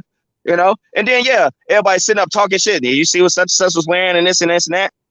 And another thing is, these damn the pastors start acting like celebrities, especially when they get some media attention and stuff. And what do that bring? That brings the attention of the women. And you see, which ones they constantly they sitting there. They'll speak on behalf of the pastor and defend him. Don't be talking about my pastor, this and this and that. Like, bitch, you don't even have that much respect for your own husband. You disrespect the shit out of him. Yo, man, they sitting there telling you that the man's supposed to be the Godhead and the head and all this stuff, and he doing what he's supposed to do, but he ain't the pastor, he ain't in a position of power, and that's attractive to you. And so every time he say something, you talking about, we're going to see what the pastor say. No, motherfucker, don't disrespect your husband. Somebody see what the pastor say, because if he's a good pastor, he going to say, listen to your husband. Stupid cunt. The fuck is wrong with you? My bad, I ain't mean to spaz like that. Fuck it. Say something. Call the police. I don't care. Fight me. That shit blows me, bro. Bugs the hell out of me, man. Cause man, the thing why I go so hard in on these churches like this is because, it's a church on every corner, you know what I'm saying? Just like liquor stores and now dispensaries. It's churches populating all through these damn cities, and they're not serving the purpose that they supposed to serve. These churches are supposed to be like, not just a church, they shelters, they command centers, they places to work out strategies for the community. They the hub for like the food drives. They supposed to serve all these purposes, man. That's truly God's work. You know what I'm saying? I've said it many a times. We do the work. We are the conduits to which the spiritual wars fought. And if all they are is just money traps, then they ain't doing shit. That's why don't nobody go. You know what I'm saying? Real churches, and truth be told, the church is the people. You know, it says, well, two or three convene in my name, I am there with them. You know what I'm saying? So you can be in a damn basement, man, but you can still be doing good work, man. It's food for the soul too, and you know, food for the spirit, but also providing services for the community in any way you can, and that's being done with the help of the community. The damn churches have such a pivotal role that they're not filling nowadays, man. Yeah, it's not, bro. And they say community, bro. When he say community, that mean a whole community, right? That Exactly. community will fit in as everybody, right? Not just some or a tenth of people. Like that's what's going on, though, bro. Like I don't see. And then that's why I respect this guy named Father Flagrant in Chicago. Like a couple people that got on my platform and disrespected Father Flagrant. What that white man that did? Hey, look, he watched with Martin Luther King. He out there every time a black kid get killed, fighting harder than the black people. Yes, and he that's on the real. line. So the he a real one. Father Flagrant, bro. Nick can't get on my page no more, bro. Like you disrespect Father Flagrant, bro. Father Flagrant is like the closest thing to helping change, bro. On some real shit. They keep on detouring them, sending sex offenders at him, trying to say he did something to somebody, bro. And that ain't nothing but the niggas, bro, who doing this shit. And they think it's cool, bro, when they trying to stop him. They trying to stop him, Saint Sabina, from being on the front line, but he the one who helped. They done had the man under investigation for a year, and then they put him under another investigation, bro. It's like, come on, man. Y'all trying to stop this shit, bro. Shout out Father Flagrant, though, man. We love you, Father Flagrant. I love you. On everything. I love you. Yeah. I remember I seen some on the news, man, where he walked in Cabrini Green, bro. And like that man has so much respect. And like he was doing shit like it was one particular instance where I guess it was a shootout and he walked out there in the midst of the shootout and they stopped shooting. You know what I'm saying? They stopped shooting because that's just how much respect. That's what real faith does right there, man. He ain't Superman. He could have easily got killed, but people saw that when you carry yourself that way, that that spirit recognized that spirit, bro. And I mean, he could do that right now, and I guarantee you, probably more. I ain't gonna say guarantee you, but there's a good chance nothing will happen to that man because yeah, I remember when I was a kid, I used to see that dude on the news, and I'm like, man, I saw him again on the news. I was like, man, he's still going strong. And, no, it was a documentary I was just recently watching on YouTube. It was something about Chicago being a scapegoat city. He was on there. And, it was like a visual going on, and he was like, he lost his own son to violence. You know what I'm saying? And that man ain't gave up yet. He reminded me of my swim coach, man. It was a white dude named Coach Mack. He lived right down the street from my high school, man. He was the only white dude in the hood. And he was a true Christian, bro. Like I never heard that man cuss. Kids be disrespecting him. They get their ass whooped when they disrespect him, man. That dude, because they were like, man, this dude live in the hood. He do for anybody. You know what I'm saying? He got jumped one time. His place got broken into a couple of times, and he still didn't leave. I'm like, man, y'all leave that man alone, for real. That dude, he got all the respect because he doing more, and he white. That's why I be like, people, people be always trying to make a white black thing, and I'm like, man, nah, man, it's a whole lot of good white people that do a whole lot and genuinely care for the black community. It's like, do not turn them away, man, because this is beyond color. That color shit, that's another construct by the elites. You know what I'm saying? To keep everybody separated, fighting over bullshit. You know what I mean? I hate that. I hate when people bring in color, bro. Like that's one example of don't even bring in color with Father Flagrant. That's one thing. When I go, I'll be like, because he white, you gonna say, what is he doing for our community? Man, that motherfucker marched on the front line everywhere.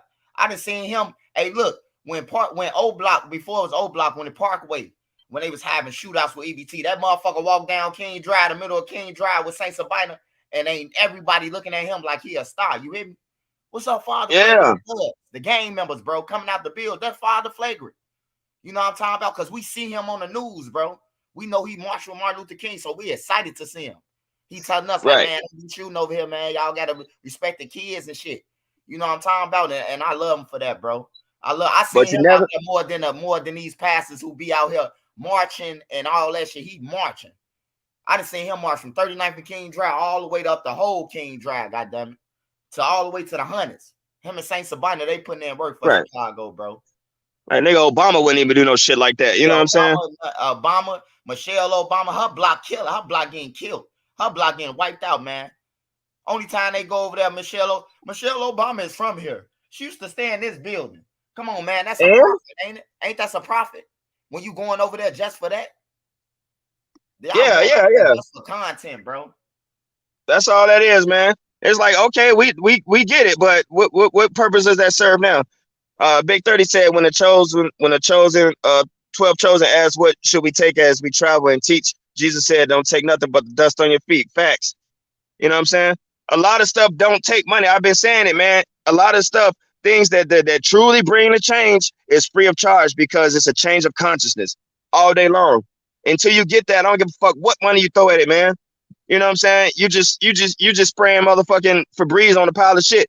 Eventually, it's gonna stink again. You got to keep spraying. That's all it is. That's why, like, stop that shit. And then another thing is, let's if you want to use color, let's take Father Flagger or whatever and make him black. My question is, would he get the same reception though? And this is, because the thing is, there are good black leaders, you know what I'm saying, but they give up because why you gotta be white though? You know what I'm saying? I remember when I was a shorty, man, them damn Mormons just be either riding on bikes or walking with the white short sleeve shirts with the tie and the black pants with they, Book of Mormon shit, and they walking. These niggas out here selling drugs and all that. They ain't touched not one hair on their head, bro. They sit there and listen to them. But I'm like, why when a person that looks just like you live in this damn community come in there, y'all gotta be disrespectful. Y'all want to cut them off. Nigga, you ain't this and that. Nigga. It's like, stop that shit, bro. We do this shit to ourselves with that, man.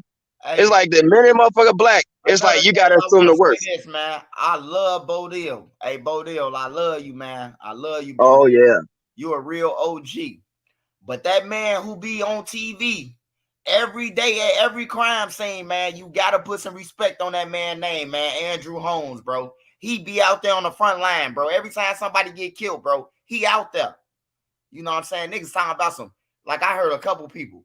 Oh man, the dude, the fro, he only pop up when somebody get murdered. At least he popped up.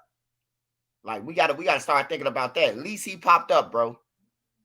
Like he on the front line, bro. When you on the front line and you popping up, it's people getting paid by the government, bro, for all these little fake ass all these fake ass non-violent people and action-packed people who supposed to come out there doing a crime, bro. Like go out there before the crime and walk around.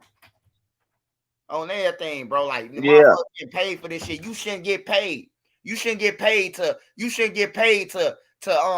for something that you have destroyed. What the fuck is y'all getting paid for?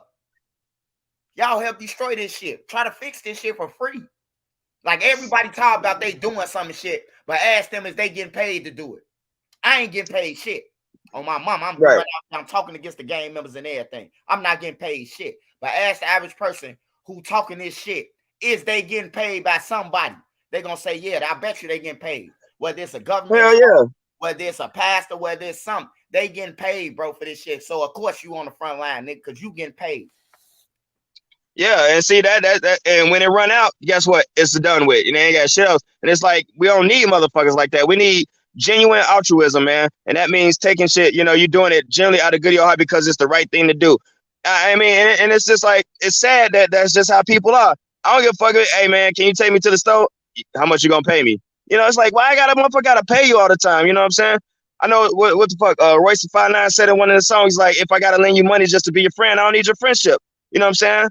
And he said, what else he say? No one ever picks up the phone just to talk. I don't make money just to loan it to y'all. Shit like that, man. And it's like, and he said, telling niggas like violence, like talking to a hole in the wall. Some shit like that, man. Yeah, everybody got their motherfucking hand out looking for something. And it's like, damn, chill out. That shit gonna come. Sometimes motherfucker just do shit. And even if they don't do it that time, motherfucker will hook you up at some point when they can. It's like, fuck all that. I know you got it. Patent pockets. Motherfuckers pocket watching. I like that term. Pocket watching all the damn time. Everybody's just seeing what they can get, man. It's like, no, seeing what you can give first, man. Ask not what you can do for your country can do for you, but what you can do for your country. Same thing for the fucking community. Same thing for each other, man. There ain't always gotta be something. Sometimes having a better environment to live in, that's the payment right there. It ain't necessarily got to go in your fucking wallet. You know what I'm saying? Having a place where you can live peacefully, where you ain't got to be looking out the damn window looking for where your kids at, or every time you hear a gunshot, you know, you paranoid as hell, calling all the relatives trying to see if who's in the house and who's where. You know, what time did they go? Who was they with? And all that shit. Nobody needs to go through that shit no more, man. For real. And I want to say, and I want to speak on the Crime Chaser, and I want to speak on Spot News, man, because people be saying, like, people don't understand the seriousness of Spot News, bro. Spot News save lives, bro. When you got a motherfucking app that's telling you they just killed somebody over here, hey, look, that means you can go the other way. You getting alerted, bro. You need shit like that, bro. Without all that, without Spot News, without the Crime Chaser, even without the bloggers, bro. Hey, bro, we are being motherfucker the last days for real, bro. You think you seen the last days, bro? On everything, man. You think you seen them, man. Like, we need Spot News and all that shit, bro. I survived off Spot News a lot of years in Chicago, bro. I got Spot News on my phone. If I ain't got no other app on Twitter on my phone, I'm listening to Spot News. I ain't never heard. I'm gonna download that. You hear me? That's how we find out who died and all that shit. That's how most people find out they loved ones died off legal help. Motherfuckers don't be knowing their kids dead until they somebody look on legal help like, damn, that's my homie son, or you know, some shit like that, bro. Like, we need that shit. Everybody talking about what we don't need. Hey, look, we need Spot News, bro. Spot News save lives, bro. Everybody I know in the street survived off Spot News. On some real shit. And Martin G, the Crime Chaser. When we see Martin G chasing crimes, we looking at that shit. And we like, damn, somebody just died over there. If you live over there, now you are aware that somebody got killed over there in your area. Right. To stay in the crib. That's what they ain't nothing. Stay in the house now. Ain't nothing about that glorifying nothing either, man. Yeah, it ain't glorifying nothing, bro. It's just a lot of haters out here. It's just a lot of motherfucking haters, man, on everything, bro. Like Citizen app and all that shit, I encourage everybody to put that shit on their phone, bro. It's gonna, if you in Chicago, that shit'll save your life, man. Cause 911 ain't gonna save it. Or no pastor. Is that Citizen? News can. Is that just for Chicago, or is that for like every city?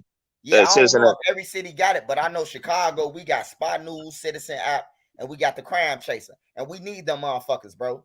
That's why you think the Spot News dude, I don't know if you seen it, but he was just going to bat with CPD for trying to take the scan out, bro. On my mama, bro, like, the scanner is needed. Even though the criminals got the scanners, the codes or whatever, we need them scanners, bro, so we can be alert to what the fuck's going on, man. What if we I seen that. A raper on the loose, and somebody call and say, it's a raper man on the loose. Now we got the scanner. Now we know it's a raper man on the loose or an active shooter. We know now. Everybody don't watch the news, bro. Yeah, bro. Everybody ain't got no TV and watch the news. I gotta write this down, man. I gotta write this shit down. It said it was Spot News. Spot News on Twitter. You got Citizen app, the Citizen app, and you got motherfucker the Crime Chasers, both of the Crime Chasers. Well, you need that, bro. If Chicago lose all this shit, what a motherfucker talking about we don't need your ass talking, bro. On everything. That's what we don't need, bro. Go back in your motherfucking shell. On everything. We don't need that shit. Yeah, bro. CPD already ain't doing nothing. Hey, look, that's how I found out. Most of my homies got killed, or somebody who I love got killed off them apps, bro. I bullshit you not. I ain't never got their names off the news. The news get on the news and say the same old script. We don't have any suspects. The body is not identified because ain't nobody carrying no ID. But once they go on Crime Chaser, somebody know them people. Somebody gonna be like, damn, that's Lil Tony. And that's how we know, bro. And I'm finna touch on a real sensitive topic right here, because you know what I'm saying, this get people mad sometimes, but you know, at some point, man, man, it's touchy, man. I'm finna toe a line right now. I'm finna jump on out and take this risk, man. But you know, sometimes motherfuckers need to talk to the cops, bro. You know, when you want to call it snitching or anything like that, now hear me out. Just hear me out. I ain't talking about just dirty, you know, snitching or whatever shit like that. But look, man, if you know this motherfucking 9-year-old got killed, they ain't had shit to do with nothing. You know what I'm saying? Get killed in a McDonald's, whatever, something like that, man. ain't nothing wrong with pointing that mother, or at least pointing the motherfucker in the right direction, bro. I'm sorry. I know it sounds fucked, but I don't give a fuck, man. Just like Hey, you said, bro. Hey, OMC. Hey, you ain't. Hey. I'm sorry for you being sorry. You hear me? Cause I don't give no fuck. You kill a kid or anything, and I know about nigga your ass. Hey, look, I'ma offer you the opportunity. Hey, blood, I send you some commissary money, but you gotta turn yourself in, blood, on everything. I'll give you that option. But if you don't want that yeah. option, you ain't finna be on the internet tied the family and all that shit. Hell no, bro. You going to jail, bro. Nah, fuck nah, You man. going to I jail, mean, bro. On my fucking mama. snitch. I said, damn it. Fucking start snitching, damn it. You know what I'm saying? Because the shit, just think about it. Think about like when you was a shorty or something, right? And you did, you doing some shit right there, and like your sister or your cousin, somebody, you be like, nah, man, don't tell this and that, and they tell on your ass anyway. You get in trouble, you mad as hell, but you don't do that shit no more. You know what I'm saying? It's gotta happen. It just gotta happen that way, man. It's like, no, because that's what motherfuckers thrive on. That's why when they gentrify these neighborhoods, they just migrate to wherever they can get away with shit. Motherfuckers gonna keep shit up where it's allowed. So if the shit is still happening around, that's because the motherfuckers is allowing it to happen, man. Hey, It yeah, ain't that's what necessarily it is, bro. That's what it is, bro. Hey, look, civilians can talk. There I you go. figured out what it was, OMC. It's a special interest, man. I'm telling you, motherfuckers got special interests in Chicago specifically. And they getting paid. They getting paid for this shit, bro, in these neighborhoods, bro. On everything. They getting paid for this shit, including the alderman. Because the alderman, the one who getting motherfuckers these zoning permits that don't supposed to have them. They get in office and then trick motherfuckers, bro. It's a special interest, though, bro. It's designed, bro. They don't give a fuck about these kids killing or none of that. Because Nah. they know who the killers is. If you a pastor and you know who the killers is, nigga, you supposed to been in, turned their ass in or something, bro. On everything. You ain't supposed to be having a full-blown relationship with these motherfuckers, knowing what they doing. Everybody in Chicago know who killed somebody, bro. Why? Because the killers then told or somebody else then said it on the internet. They homies. For sure. Yeah. I mean, if I'm a pastor, bro, if I'm a pastor and I know you out there killing, bro, on everything, I ain't finna be helping you, bro. I ain't finna be aiding you, bro, on shit. You hear me? hell no. That's where the special interests come in there because they know they finna get something. Out, but now you killing motherfuckers, bro. Hell no, I can't look out for you. But I mean, them pictures you posted though, with Nook and all that, handing that check. I mean, how much gravity you think that's gonna have though? You know what I'm saying? It's like it's out there. You know what I'm saying? I don't know how many people might have seen it now, but that shit like that. You know what I'm saying? Like, cause in this world, money talks. You know what I'm saying? And sometimes if they benefiting from it, they ain't gonna give a fuck, man. My whole thing is, if you already got all this motherfucking big money like they say they got, right? Why take some money from some kids who live in poverty? You said why? What now? What is they little money gonna do? Right. If you already got some millions, why take they 20 when they really need this shit to get up? Why don't you tell them, no, keep that 20 and go out of town, move out of town and shit? I'm gonna show you how to set up out of town. That's a good ass question. That's just greed, bro. That's when it looked to me like, you know what I'm saying? This 20,000. So if you get in trouble, I get on the stand for you. That's how it's looking to me, bro. It's looking like they being paid off, bro. Niggas paying off these people, bro, to just to keep doing the bullshit. Cause we all know who doing the bullshit, and I'm gonna call their ass out about it. I ain't scared to call these motherfuckers out about it. I'm calling their ass out about it. Y'all got special interests for certain motherfuckers, and y'all allowing this shit and then on everything. And I'm gonna say this one more time. I love you, Mama Duck, but I gotta say this shit. I love you to death, but I gotta say this, Mama Duck. Your son got killed. We know Duck got killed and everything. We know the motherfuckers who was tying them and everything. We know all this shit, right? A motherfucker went down there. Hey, look, I never seen it, bro, and I still got questions about this shit. I've never seen it happen to me before in my life. A pastor fly from Chicago, Inglewood area, all the way to Atlanta to get on the stand for two motherfuckers. One motherfucker, they saying a serial killer. Every blog, every police station, everybody. You hear me? And these motherfuckers you go and get out and vouch for, and you want me to listen to you? You helping killers get out. On everything, Yeah. bro. You done help a killer get out, and you help a nigga who bragging about he putting money on niggas' heads, bro.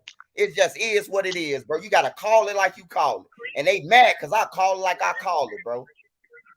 On everything. Motherfuckers already lied. Hey, you know what? Already said that they ain't accepting money from these guys and that they broke, but we seen the envelopes, bro.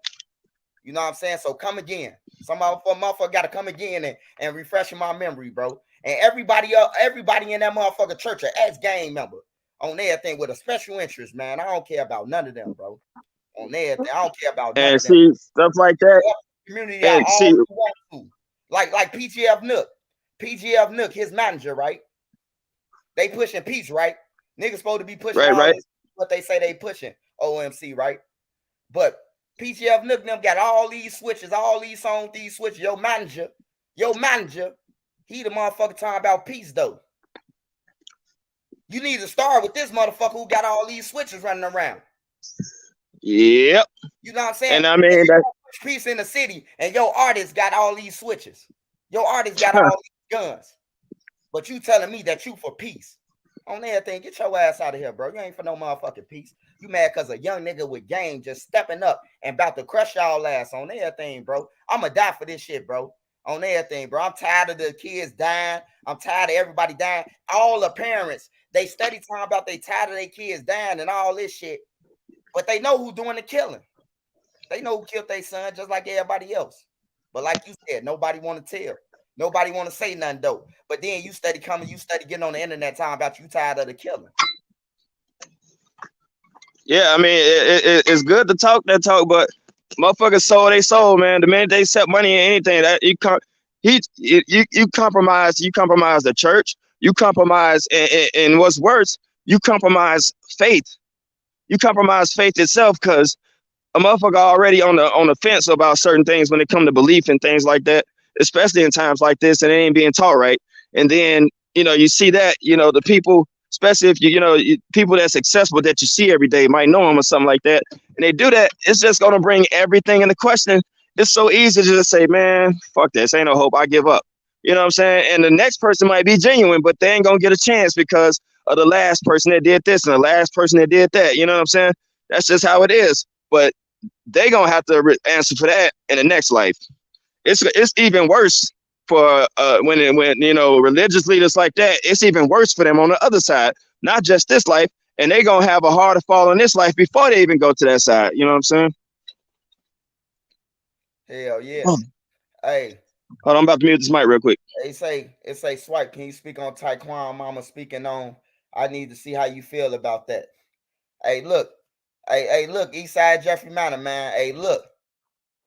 Them bringing a person bringing these people mama on here, bro. They bringing them on here for their own gratification, bro. You hear me? They bringing them on there for their own benefits, bro. On everything. Just look at it. All you got to do is look at the interview and everything that lady said. Just look at the motherfucker behind her looking like he right about everything that he was saying. You hear me? But he ain't right, though.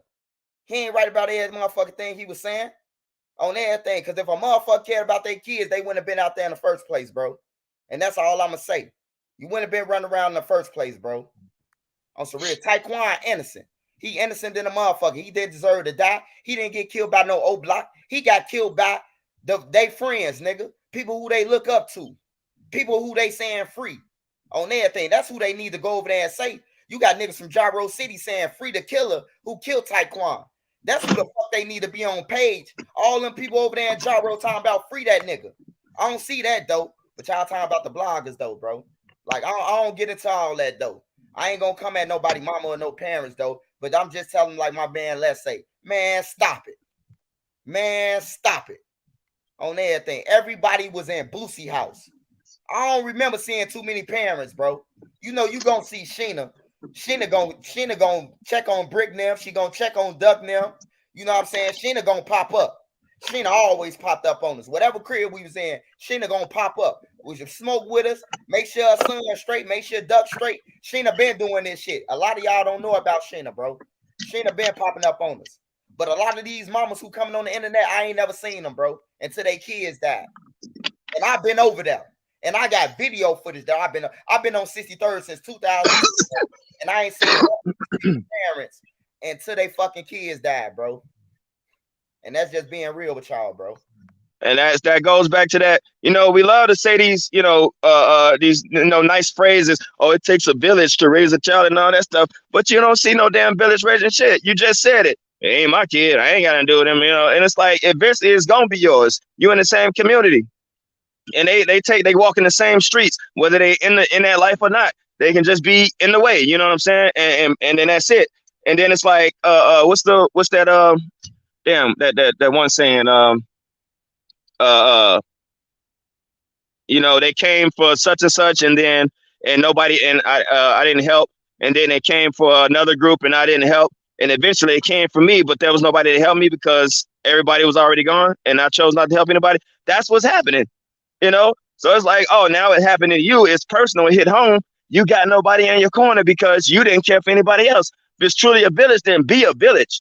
You know what I'm saying? All this shit, man, you talking, Swipe. Everybody always be talking about, yeah, we know it's wrong. What's the solution? What are we supposed to do? These are the solutions. But you see where it is? It comes back down to what I was saying. It always comes back around to individual choice and the decisions that we make to do or not do, to mind our business or not mind our business, to care or not care. It comes back down to us. How much do any of that cost? Not one red cent. It's just simply speaking up. It's free to speak. You know what I'm saying? And people think like, oh man, if I say this, they're gonna come after me. Not when you got the whole village saying bring it. Yeah, they praying on the weak. They praying on the weak. That's why I don't worry about it, OMC. On my mama, I don't worry about nobody about me speaking up. It's either you gonna accept my message or get on, bro. I don't care about you. I don't care about your threats and none of that. It's just for the facts. I see a lot of people in Chicago. They asking what another nigga doing. But I see what they doing. Y'all accepting money from the killers. Y'all saying y'all want the violence to stop. But the motherfuckers who doing the killing getting y'all money. The motherfuckers who promoting this shit getting y'all money. You know what I'm saying? I wouldn't have never accepted no money from them on no live or none of that shit. I wouldn't even put that shit on no live, bro. You know why? Because that's coming from a person that truly has given up. Maybe at some point, yeah, it used to be genuine, but now it's like, well, you know what? Ain't none of these these ain't never gonna be shit. I might as well get some money out of it. You know what I'm saying? And it's that kind of attitude. That's basically what's happening. And then, hey, look. And then another thing, OMC. I know one more thing. Like to tell me not to report about something and talk about something. You know how my blood was boiling, bro. Like you telling me not to report about this. Oh, you gotta stop reporting about them. You gotta stop doing this shit. You can't do that about them. You know what I'm talking about? But you accepting money from these motherfuckers. You telling us stop supporting them, stop supporting their music, and stop blogging about them. But you accepting money from them. So who really the bad guy? Yeah, you gotta be willing to turn it down. That ain't a good look for that. You know what I'm saying? Considering who they getting the money from. Now about PGF Nook and the crash out shit that he doing, but you accept money from him. That's why that's why you don't. Hey, that's why they telling me not. I know why. That's why they telling me not to report about it. You hear me? Because he paying them. He paying them, and they figure like they could get in touch with me to tell me. I was like, don't report about them. Don't report about them. Y'all helping the killers, bro. That's what it comes down to me thinking. Y'all helping these motherfuckers. Because you telling me, you getting on here, telling me don't do this, but I got video of motherfuckers getting them money. The motherfuckers who That's a horror. That is a horror. They take it wherever it come from, no matter who it's from. It's like, saying should have that kind of attitude like when they, in the movies where the son be selling drugs or something like that, and they try to get a mother money and she be struggling, but she throw that shit right back in his face like, no, I don't want that drug money. I'll do it, my way. Still gonna struggle, but it's like I'm not gonna compromise my values and who I am, my integrity, because of this money. And it's so easy to buy it off nowadays. Always been that way. I ain't gonna say nowadays. It's always been that way. So everything is for sale. Integrity is for sale. Love is for sale. You know what I'm saying? Being a good person or not is for sale. Everything got a fucking price tag. Money is the god. You know what I'm saying? That's just it. Ain't no real fear of anything. Yeah, What's this? Hold on. that's what I feel. And I'm still pushing, and I'm still talking up for Tuckerville, Young Money. I'm talking up for all them, man. I want to see some turkeys being passed out to them. I want to For see some sure. gifts being passed out to them because it's supposed to be a community, right? Right? So we should see more than O Block getting all the gifts, the turkeys and all that shit, right? It's time to make that it's time to make that car line go through Tuckerville. You got to pick up a turkey on Tuckerville, right? That's what it should Yeah, be, yeah. right? Give everybody an opportunity. Just don't keep on lining up some place that we can't come and get a turkey. All aboard. You said that was about the Jews up. Or I don't get the context of that comment. What do you mean that was about the Jews up? The Jews up. Yeah, it was. I'm like the comments. They was like delayed. It like froze for a minute. So then it all just hit all at once. So I'm like scrolling now. If the women stop, they will have nowhere to live in the hood. They just have vouchers. Hey, look, I'm pushing for that right now too. I can't wait till Jamal Green get in. That's the first thing I talk to him about. All these low income cribs, because low income, that's where the motherfucking crime's at. So look, y'all get in one warning as a city. If we find a gun in your house, if we say that you got these motherfuckers in your house and we catch them, you losing your voucher and your Section 8. I bet you a motherfucker think twice. I bet you they'll think twice about doing that shit. They don't have voucher. Okay. All right. Now I'm catching up to where you was at now. They all coming back up now. Damn. Yeah, niggas need to. They should have been players. It's too late for Dirk to be a player on that shit. Like he too far deep in.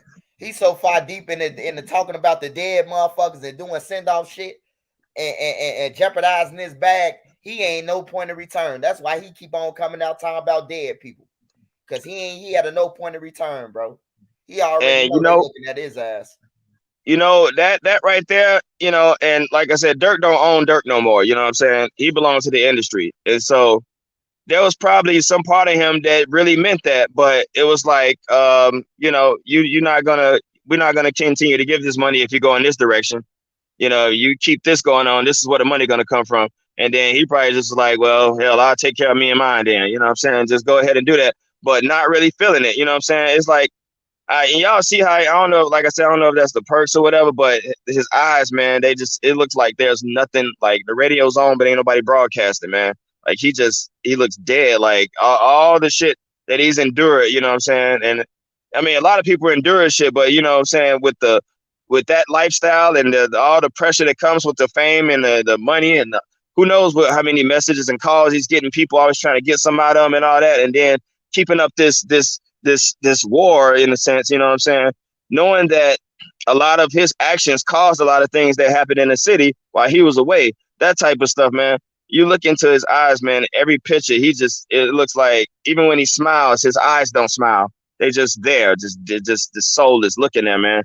And you know, that's the face of a person who knows that, you know, they on that 800-pound tiger. You don't want to stay on, but you don't want to get off either. You know what I'm saying? That's just it. He's like he's trapped.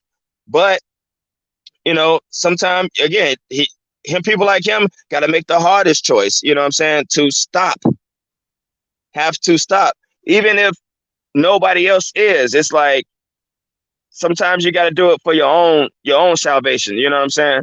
You can't save everybody, but it's like at least I stopped. You know what I'm saying? You can look in the mirror and say that, because after a while you're not doing it for you no more. You're doing it because somebody else wants you to. You ain't even living for yourself no more. That's why these motherfuckers, everybody be like, why they so moneyed up and they killed themselves, or why they depressed, why they this and that? Because when you sell your soul, whether literally or figuratively, you feel empty. Like you have nothing. You can't be happy about anything knowing what you've compromised. And it's at that point, unfortunately, when it's too late, that you recognize the value of a soul, that you have a soul, that it's a real thing. It's not just a concept. You know what I mean? Hey, Hello?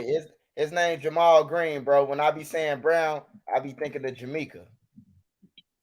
Oh, That when I be saying Jamal Brown, I be thinking of small Jamal. So I be saying that shit on accident, man. His name Jamal Green. Hey, where he at anyway? Jamal Where he Green. been? No. Brown. Wait. Which one you call it? I don't want to call him J Hood because it's our. Well, yeah, J Hood. I just call him J Hood. I mean, I ain't really heard much from him now. What's going on with that? I don't know. I wish him the best though, man. I wish him the best, man. I pray for everybody.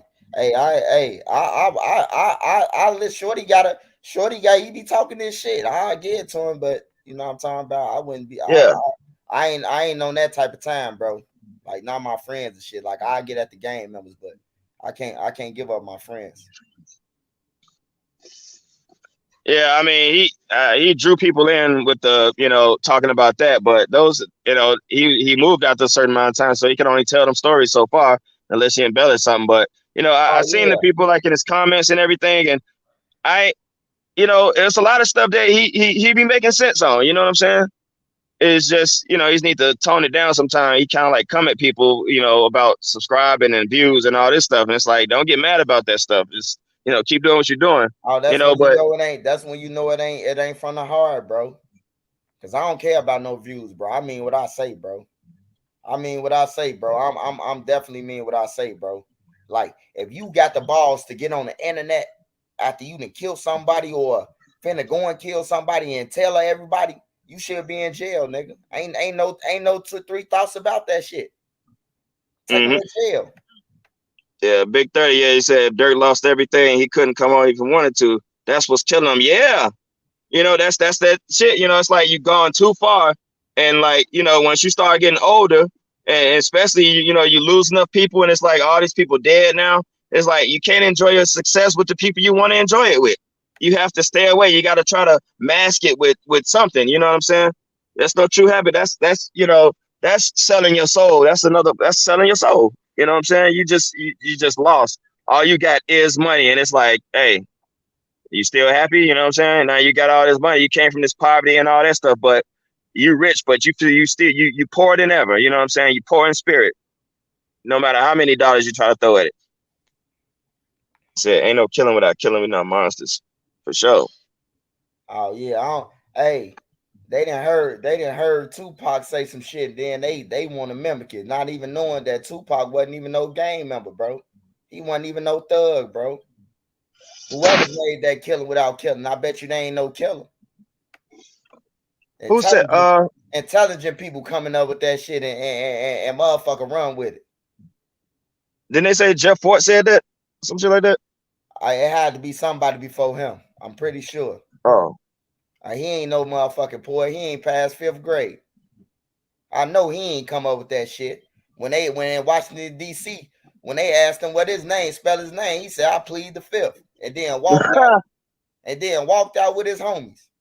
Right? Hey, he did it right, I guess. You know what I'm saying? I say, yeah, these motherfuckers ain't went to no school. That motherfucker said, yeah.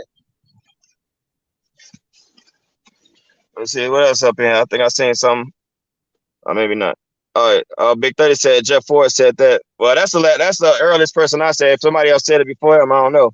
But no, Tupac was he was just loyal, man. They got him killed. You know what I'm saying? It's like, he was locked up in Rikers, you know what I'm saying? Should come with that deal. Nobody else was checking for him, you know what I'm saying? It's like that's you seen, you see a dog walk up to you on the street and you get that motherfucker some food, he gonna follow your ass home. He gonna protect you. He gonna do whatever. So, that's, Pac was like, all right, this the only motherfucker that gave a damn to come get me out, sign a contract on a napkin and bounce. He's like, I'm finna rep hard as hell. I didn't even know Tupac was from New York, man. Yeah, I thought he was from the West Coast. He went to the Baltimore School of Arts with Jada Pinkett. That was his best friend. Tupac grew up in a place where they was intelligent. His people, his mama and them was intelligent, bro. They weren't no thugs, bro. When he went to Suge Knight, he was acting, bro. He been on a different world. He done been on he done been on all these TV shows. He done been on all these movies. And Live in Color, and he done played that role. He done played that bishop role all the way to the bank with Suge Knight now, bro. And us as youth, like I look at Tupac as how I look at him. But like people, they be like, Tupac was a gangster. He wasn't no motherfucking gangster because he stumped out Nah, somebody.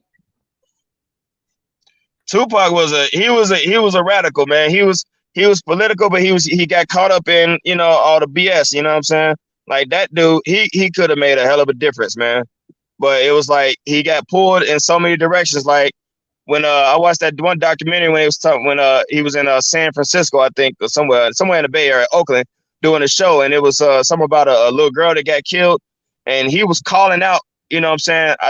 Whoever they was affiliated with, some of the members was there, and he was calling them out. He was like, "Come get me!" I think, you know, they tried to whoop on him. You know what I'm saying? And they had to pull him out of there, or whatever. But you know, that's how he was. He was passionate about that shit. He would come at anybody. And he wasn't the biggest dude, wasn't the best fighter or nothing, man. But that dude had the heart of a fucking lion, bro. It's Yeah, just that it got used the wrong way, you know what I'm saying, on some other BS, and then it got him killed. You know what I mean? It was sad, man. And I think, you know, he was talking about going into pot. I think he would have been one of the ones that made it. You know what I'm saying? He would have gotten office. He definitely would have had the support. You know what I'm saying? oh It's yeah. like motherfuckers sitting there If talking about Tupac voting would for have Kanye decided, for president. He would have been in there. Tupac definitely could have got a spot in office. He was smart.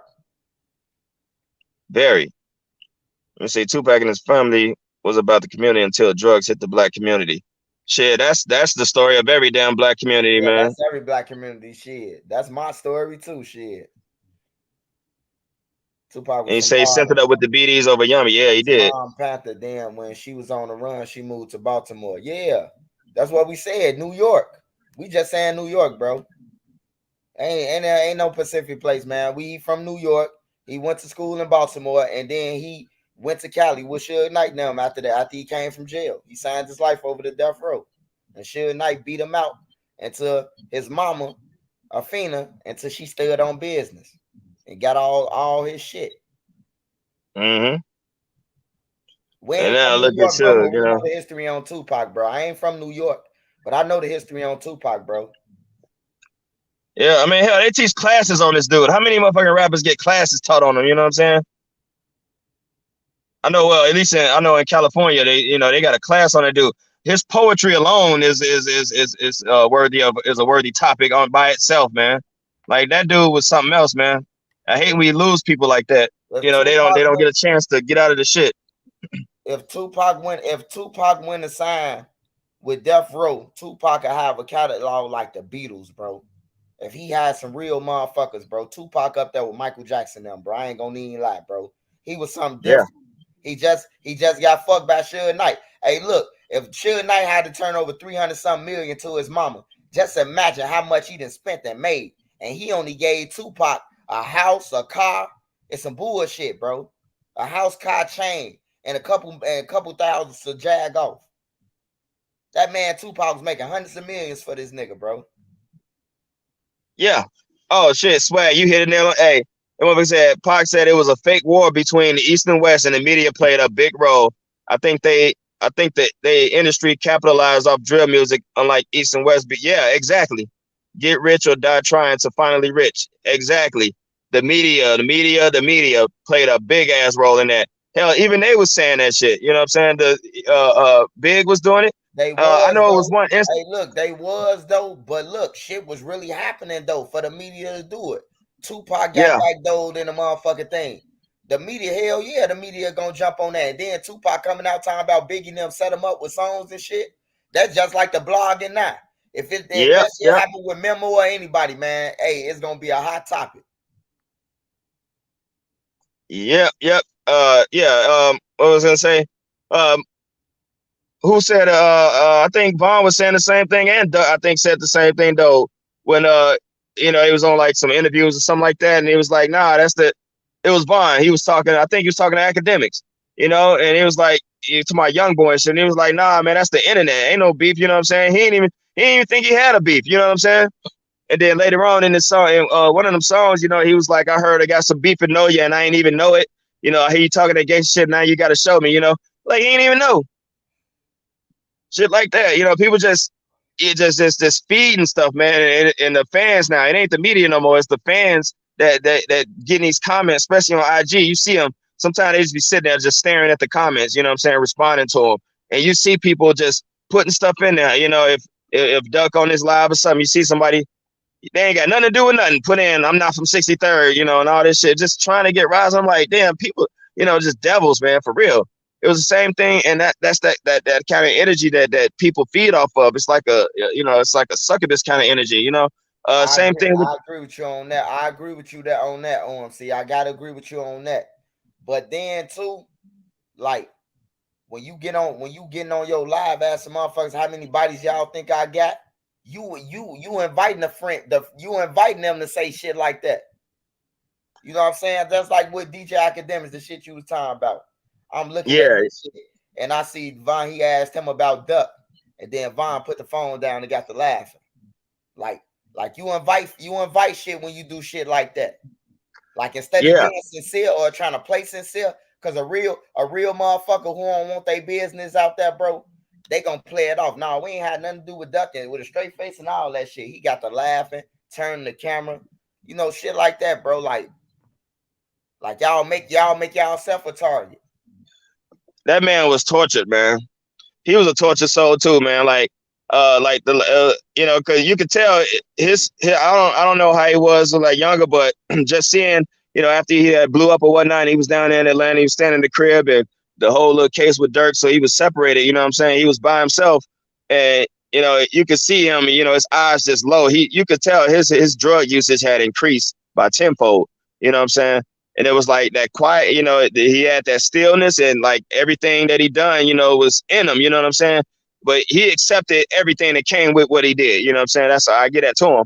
But it was torturing him, man, you know. And I think he was the same way. Like, man, you know, if he could have, he would have did shit differently, you know what I'm saying?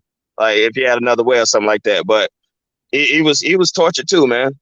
And he's talking about interviews. This shit was messed up, man. What was it? I think it was like on Twitch or something. And somebody put in the comments, hey, would you ever do a song with the, you know, he was calling out all these names of people that either he had something to do with or people who was dead or whatever. You remember that? Uh-huh. Yeah, and he just kind of looked at it like, what the hell? You know, and he let his boy sit and he was laughing. Like, man, these people dead, man. I'm just like, who the fuck would do some stupid shit like that? It was probably somebody from Chicago too. Who knows, man? But it's shit like that. It's like, you gotta stop that right then and there. Be like, hey man, don't send me no dumbass question like that. What the fuck wrong with y'all? Even if it wasn't true or nothing like that, just to try to keep some up like that, it's like, stop that shit. Like, quit living vicariously through motherfuckers because y'all ain't got the balls to live that life. Want to keep seeing somebody else do it, and then, you know, it's like, because they die for real. It ain't a fucking movie. You know, this ain't reality TV or some shit. And it's people like that shit. You know what I mean? That's just a decline of good old fashioned human decency, man. Again, it comes back to us as people, just human beings, period, man. Like gaining back that humanity. This savage demon shit got to stop, man, for real. Yeah, it got to stop when it got to stop. But the only way it's gonna stop though, motherfuckers got to start calling them out and stop being scared. See, these motherfuckers scared who on this internet. They ain't calling them out. They just profiting off the what's the name. I'm getting money and I'm calling their ass out at the same time, bro. Hey, look, I know I'm doing my job, man. When you come in my inbox and threaten me, stop blogging about me. You hear me? I'm doing my job, bro. I love that shit when a nigga threaten me, bro, in my inbox. Like Lil Puda now. I know I'm doing my job. Bro. Yeah, anytime motherfuckers start threatening, you know you're doing something right. You hit a nerve, you know. And that's the first thing is, you know, try to, it's all about fear. You know what I'm saying? Nobody wants to be respected. People want to be feared. People want somebody to be scared of them, you know? That's why it's motherfuckers so quick to go for a gun, because most time if you arguing with a motherfucker and they pull out a gun, they win. You know, you don't want, hey, nah, man, you got to go. I'm good, bro. And then they want to press the issue. It's like people want to feel strong. They want to feel powerful because really they are scared. They are afraid. They're alone. You know what I'm saying? When they ain't around their people, they feel exposed and vulnerable. That's why, you know, yeah, they almost start looking like, you know, kind of fruity, almost like y'all just too damn close. It's because they are desperately clutching on to whoever's close because they don't want to be alone. Like it's shit like you know, like Vietnam vet was talking to me, man. He was like, you know, he was going through they was going through this dark as hell. It's pitch black out there. And, you know, his battle buddy, whatever you call it, he's wounded. And he's picking him up and carrying him and dragging him wherever he wanted. The man dying and everything. Probably was dead after a while, but just did not want to be alone. Just desperately hanging on to something, you know what I'm saying, so you don't feel alone. And that's how these kids are today, man. They just alone and scared, you know what I mean? And don't know how to say that. You know, it's being, hell, sometimes even the parents beat it into them, you know? Quit being so damn scary. This and that. Toughen up. This and that. It's like, no, don't diminish those feelings. Don't diminish those emotions, man, because you're stunting a person's growth. You know what I'm saying? Mentally and all that shit. Spiritually, you're stunting that growth, man. Allow expression of all aspects of being a human, of the human soul. Because if all you got is I'm hard, I'm this and this and that, you already have cocked. You know what I'm saying? You're not even a complete person no more. Shit is sad, bro. That's facts. You know, and anybody, hell, no, I ain't no gangster. I ain't gonna do that. I know what I would do if pressed. You know what I'm saying? That ain't nothing to brag about. Everybody can do that. You know what I'm saying? Not everybody can, but everybody has the capacity to do that. You know, that should not be something that we set as the standard for self-worth. Your ability to kill or willingness to kill, propensity for violence. You know what I'm saying? It's like, no, that's not what we should be known for, you know, or aspiring to do. You know what I'm saying? If you got to, then you do it. You know what I mean? I've been in the damn military. You know what I'm saying? It's like, I ain't seen not one person over there that was bragging and happy about what they did. You know what I'm saying? Maybe one or two few, but them motherfuckers is crazy. That's like 1%. The rest of them, they just trying to get home to their families, man. They weren't sitting there talking about, hey, I killed this. I got more bodies than you. How many did you kill so far? No, it wasn't none of that, man. Matter of fact, they don't want to fucking talk about it. You know, because they just had to, you know, shoot a fucking 10-year-old because they had a grenade about to throw it. They ain't had no choice but to pull the trigger. They fucked up in the head, bro. They ain't celebrating that shit. They ain't no, you know, hardcore killers. Hell no. And when I got over there, I was in that mind state too. But once you realize that people are people, they're not what they're labeled. You know, oh yeah, as long as you call them terrorists and, you know, thugs and savage, demon and all that stuff, it's easier to dehumanize a person. Call them a motherfucker by their name. They got a name. They got a family. You know what I'm saying? They got a life outside of this shit. Identify people as people, not as a euphemism or a slur. It's a lot harder to take that life, man. See, my PTSD starting to kick in. My bad, man. I know what that feel like, bro. Yeah, though, man.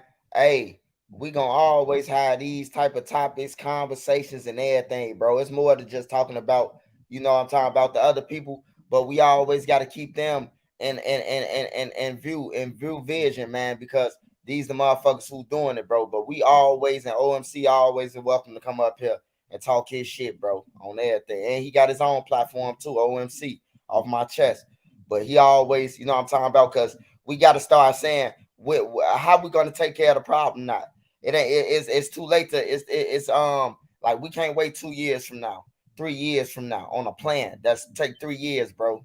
Niggas got to have some shit like now, like, you know, like I'm telling Jamal, like I told Jamal today, I say, man, when you get in the office, man, that Section 8 and all that shit, man, they need to make some rules to that shit.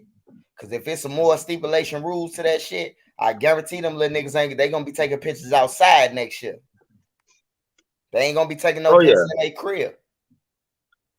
Yeah, and the only reason why you're trying to get your kid in line is so you don't lose your Section 8. No, it should be fucking keeping their ass in line to keep their ass in line and save their fucking life, man. You know what I'm saying? It ain't just, oh, you gonna fuck my shit up. That's a selfish ass, you know, that's young minded, that's selfish, man. There's no care in the world. I know some sad shit was like, you know, in New Orleans, it was a documentary, man. It's like you see motherfucking parents getting life insurance on their fucking 12 and 13-year-old children because this when New Orleans was a murder capital and shit. You know, and they getting life insurance policies on them because they just know they're gonna die. That's some sad shit, bro. It's like, and they're in the projects, you know what I'm saying, the Melpomene and the Calliope and all that, and they just no intention on ever getting out of there, you know what I'm saying? And these little ass projects, you go inside that motherfucker, dude, it looked like the Sultan of fucking Iran is in that bitch, man. Big ass TVs, you know, expensive ass furniture and all this shit in the fucking projects because they paying what $9 a month, something like that. You know, it's like that. it's sucking on that golden tit from the government, man. It creates this complacency. It's like, no, if I'm a woman and I've been struggling like that and I can do this shit and all I got to do is not have a man around, eventually I'm going to develop that mentality. I don't need no damn man. Fuck them and this and this and that. But wrong. We need each other all day, every day, period. You know what I'm saying? The right men and women, not just any old body, just to be kicking around, just to have a warm body to wrap your leg around. None of that. I'm talking about the right kind of people, the right kind of head. God, I feel like I'm beating a dead horse, man. It comes back down to us, man. It comes back down to our choices we make. It comes back down to us, man. Hey, shout out We to the OMC, solution. man. We the fucking solution. We gonna beat this shit in y'all every day, man, until we get it, bro. We gonna get some help, bro. All I need is some young, strong brothers my age, bro. And we gonna show them how to do it, bro. Hey, look, we can't wait on the OGs. We can't depend on them motherfuckers, bro. On everything. We gotta start our age, man. You 40-year-old motherfuckers and under, 43-year-olds, man. Hey, look, it's time because y'all our generation too, bro. Y'all, it's a 7-year gap. So all you motherfuckers, man, we need to start pressing this shit, bro. Like press the issue, bro. Or you're gonna lose your kid and be on the news talking about you want a motherfucker to be in jail for it. Well, hold on, who said it?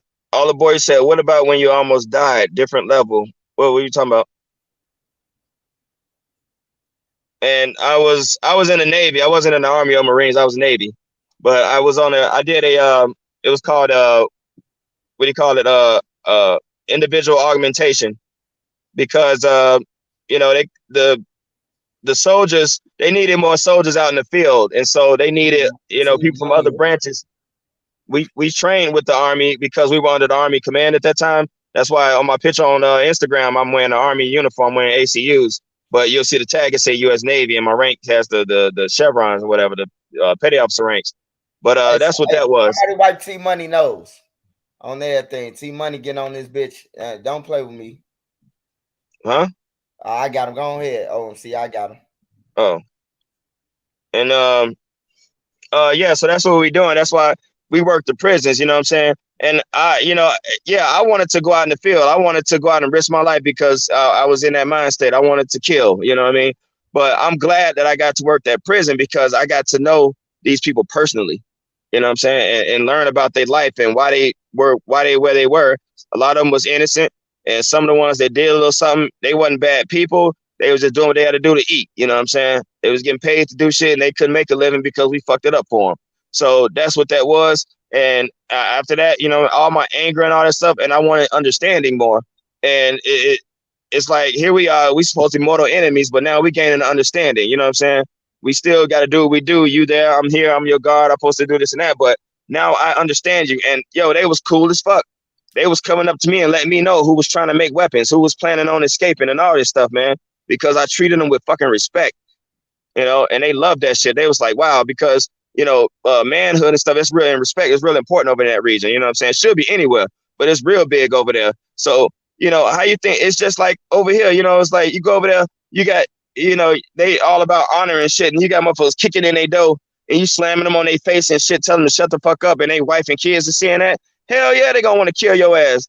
How's that any different when the police grabbing you? Get on the ground, get in the fuck. It's like, damn, chill out. I'm complying with you. Why you gotta throw me down like that? And your girl and your kids seeing that shit. That's no different. That's what what the slave master used to do when they wanted to break somebody. They fucking shame them in front of their family, rape their fucking wife in front of them, make them watch and shit. It's the same fucking parallels. It don't matter what time and period of history, man. It's the same shit.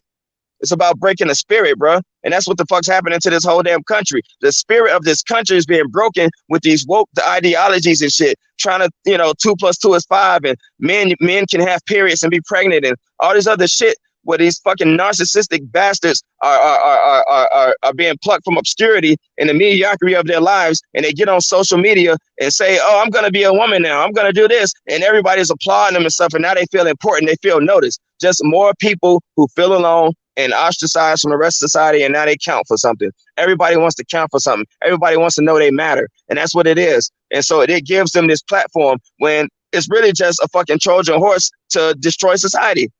The people that's implementing these laws and the lawmakers and shit, they getting paid to do it, and they don't believe in this shit. They don't believe in it. They don't tell you about the motherfuckers, what's going through these people mentally. I was watching another a documentary. It was a woman who lived her life as a man for 2 years, and she killed herself after it because the psychological damage was that much. She didn't realize how hard it was being a man and the demands that was put on her. She killed herself after that shit. You know, everybody like to say, you know, you don't know what I go through. You don't know me. You don't, you know, everybody holds on to this thing like it's powerful. Like, no, it's eating your ass up. Tell me let me know you. You know what I'm saying? Explain it to me. Tell me your story. Share it. You know, don't try to hold it like it's a fortress or something. You don't know me, nigga. You don't know nothing about. You don't know what I go through. You don't know what I go through. Let's talk about it. And you'll realize just how much we have in common. I don't give a fuck if it's in Iraq or Chirac, or I don't want to use that. In Chicago, you'll realize just how much people have in common and how little need there is to fucking fight and go against each other. Same thing, men and women. You know what I'm saying? You got to end it. It's up. We the solution, man. Ain't no politician. Ain't nobody finna help but us, man. That's for sure. I said, y'all do love wrapping your leg around. You're silly for that one. What's the call-in number? Hit me on IG, man. Y'all can hit me on IG if y'all in Chicago, bro. Motherfucker want to get up and have we can sit down and have some Lumel Notties or something and get to it, bro. Cause we got a young motherfucker who gonna get in that office. He gonna win. I'm gonna make sure he win. And I'm gonna be that day the day he get in that motherfucker. Cause I'm finna get on feet for him. I'm passing out flyers for him, putting stakes down in the ground for him and everything. I ain't been so much serious about helping saving our youth, bro. Like we got to, bro. Like I could say I lived the life. Cause these motherfuckers ain't passing 17, bro. They ain't getting past 15 and 16, bro. I done lived the life. I done lived 2 lives. If you died at 12, 3 lives. You see, like, man. Come on, man. You can't come back. You can't come back. So to all the motherfuckers who think this shit a game, they cannot come back. They won't be they won't come back in 20 years, 30 years, and none of that. On everything, bro. Ain't no coming back once you. And it's this one channel, man. I don't know if y'all heard of it. It's called ITC or something like that. It's this dude. I don't know if it's real or not. He got this spirit box, you know, and he did videos. He contacted Vaughn and XXXTentacion and Duck and Cash.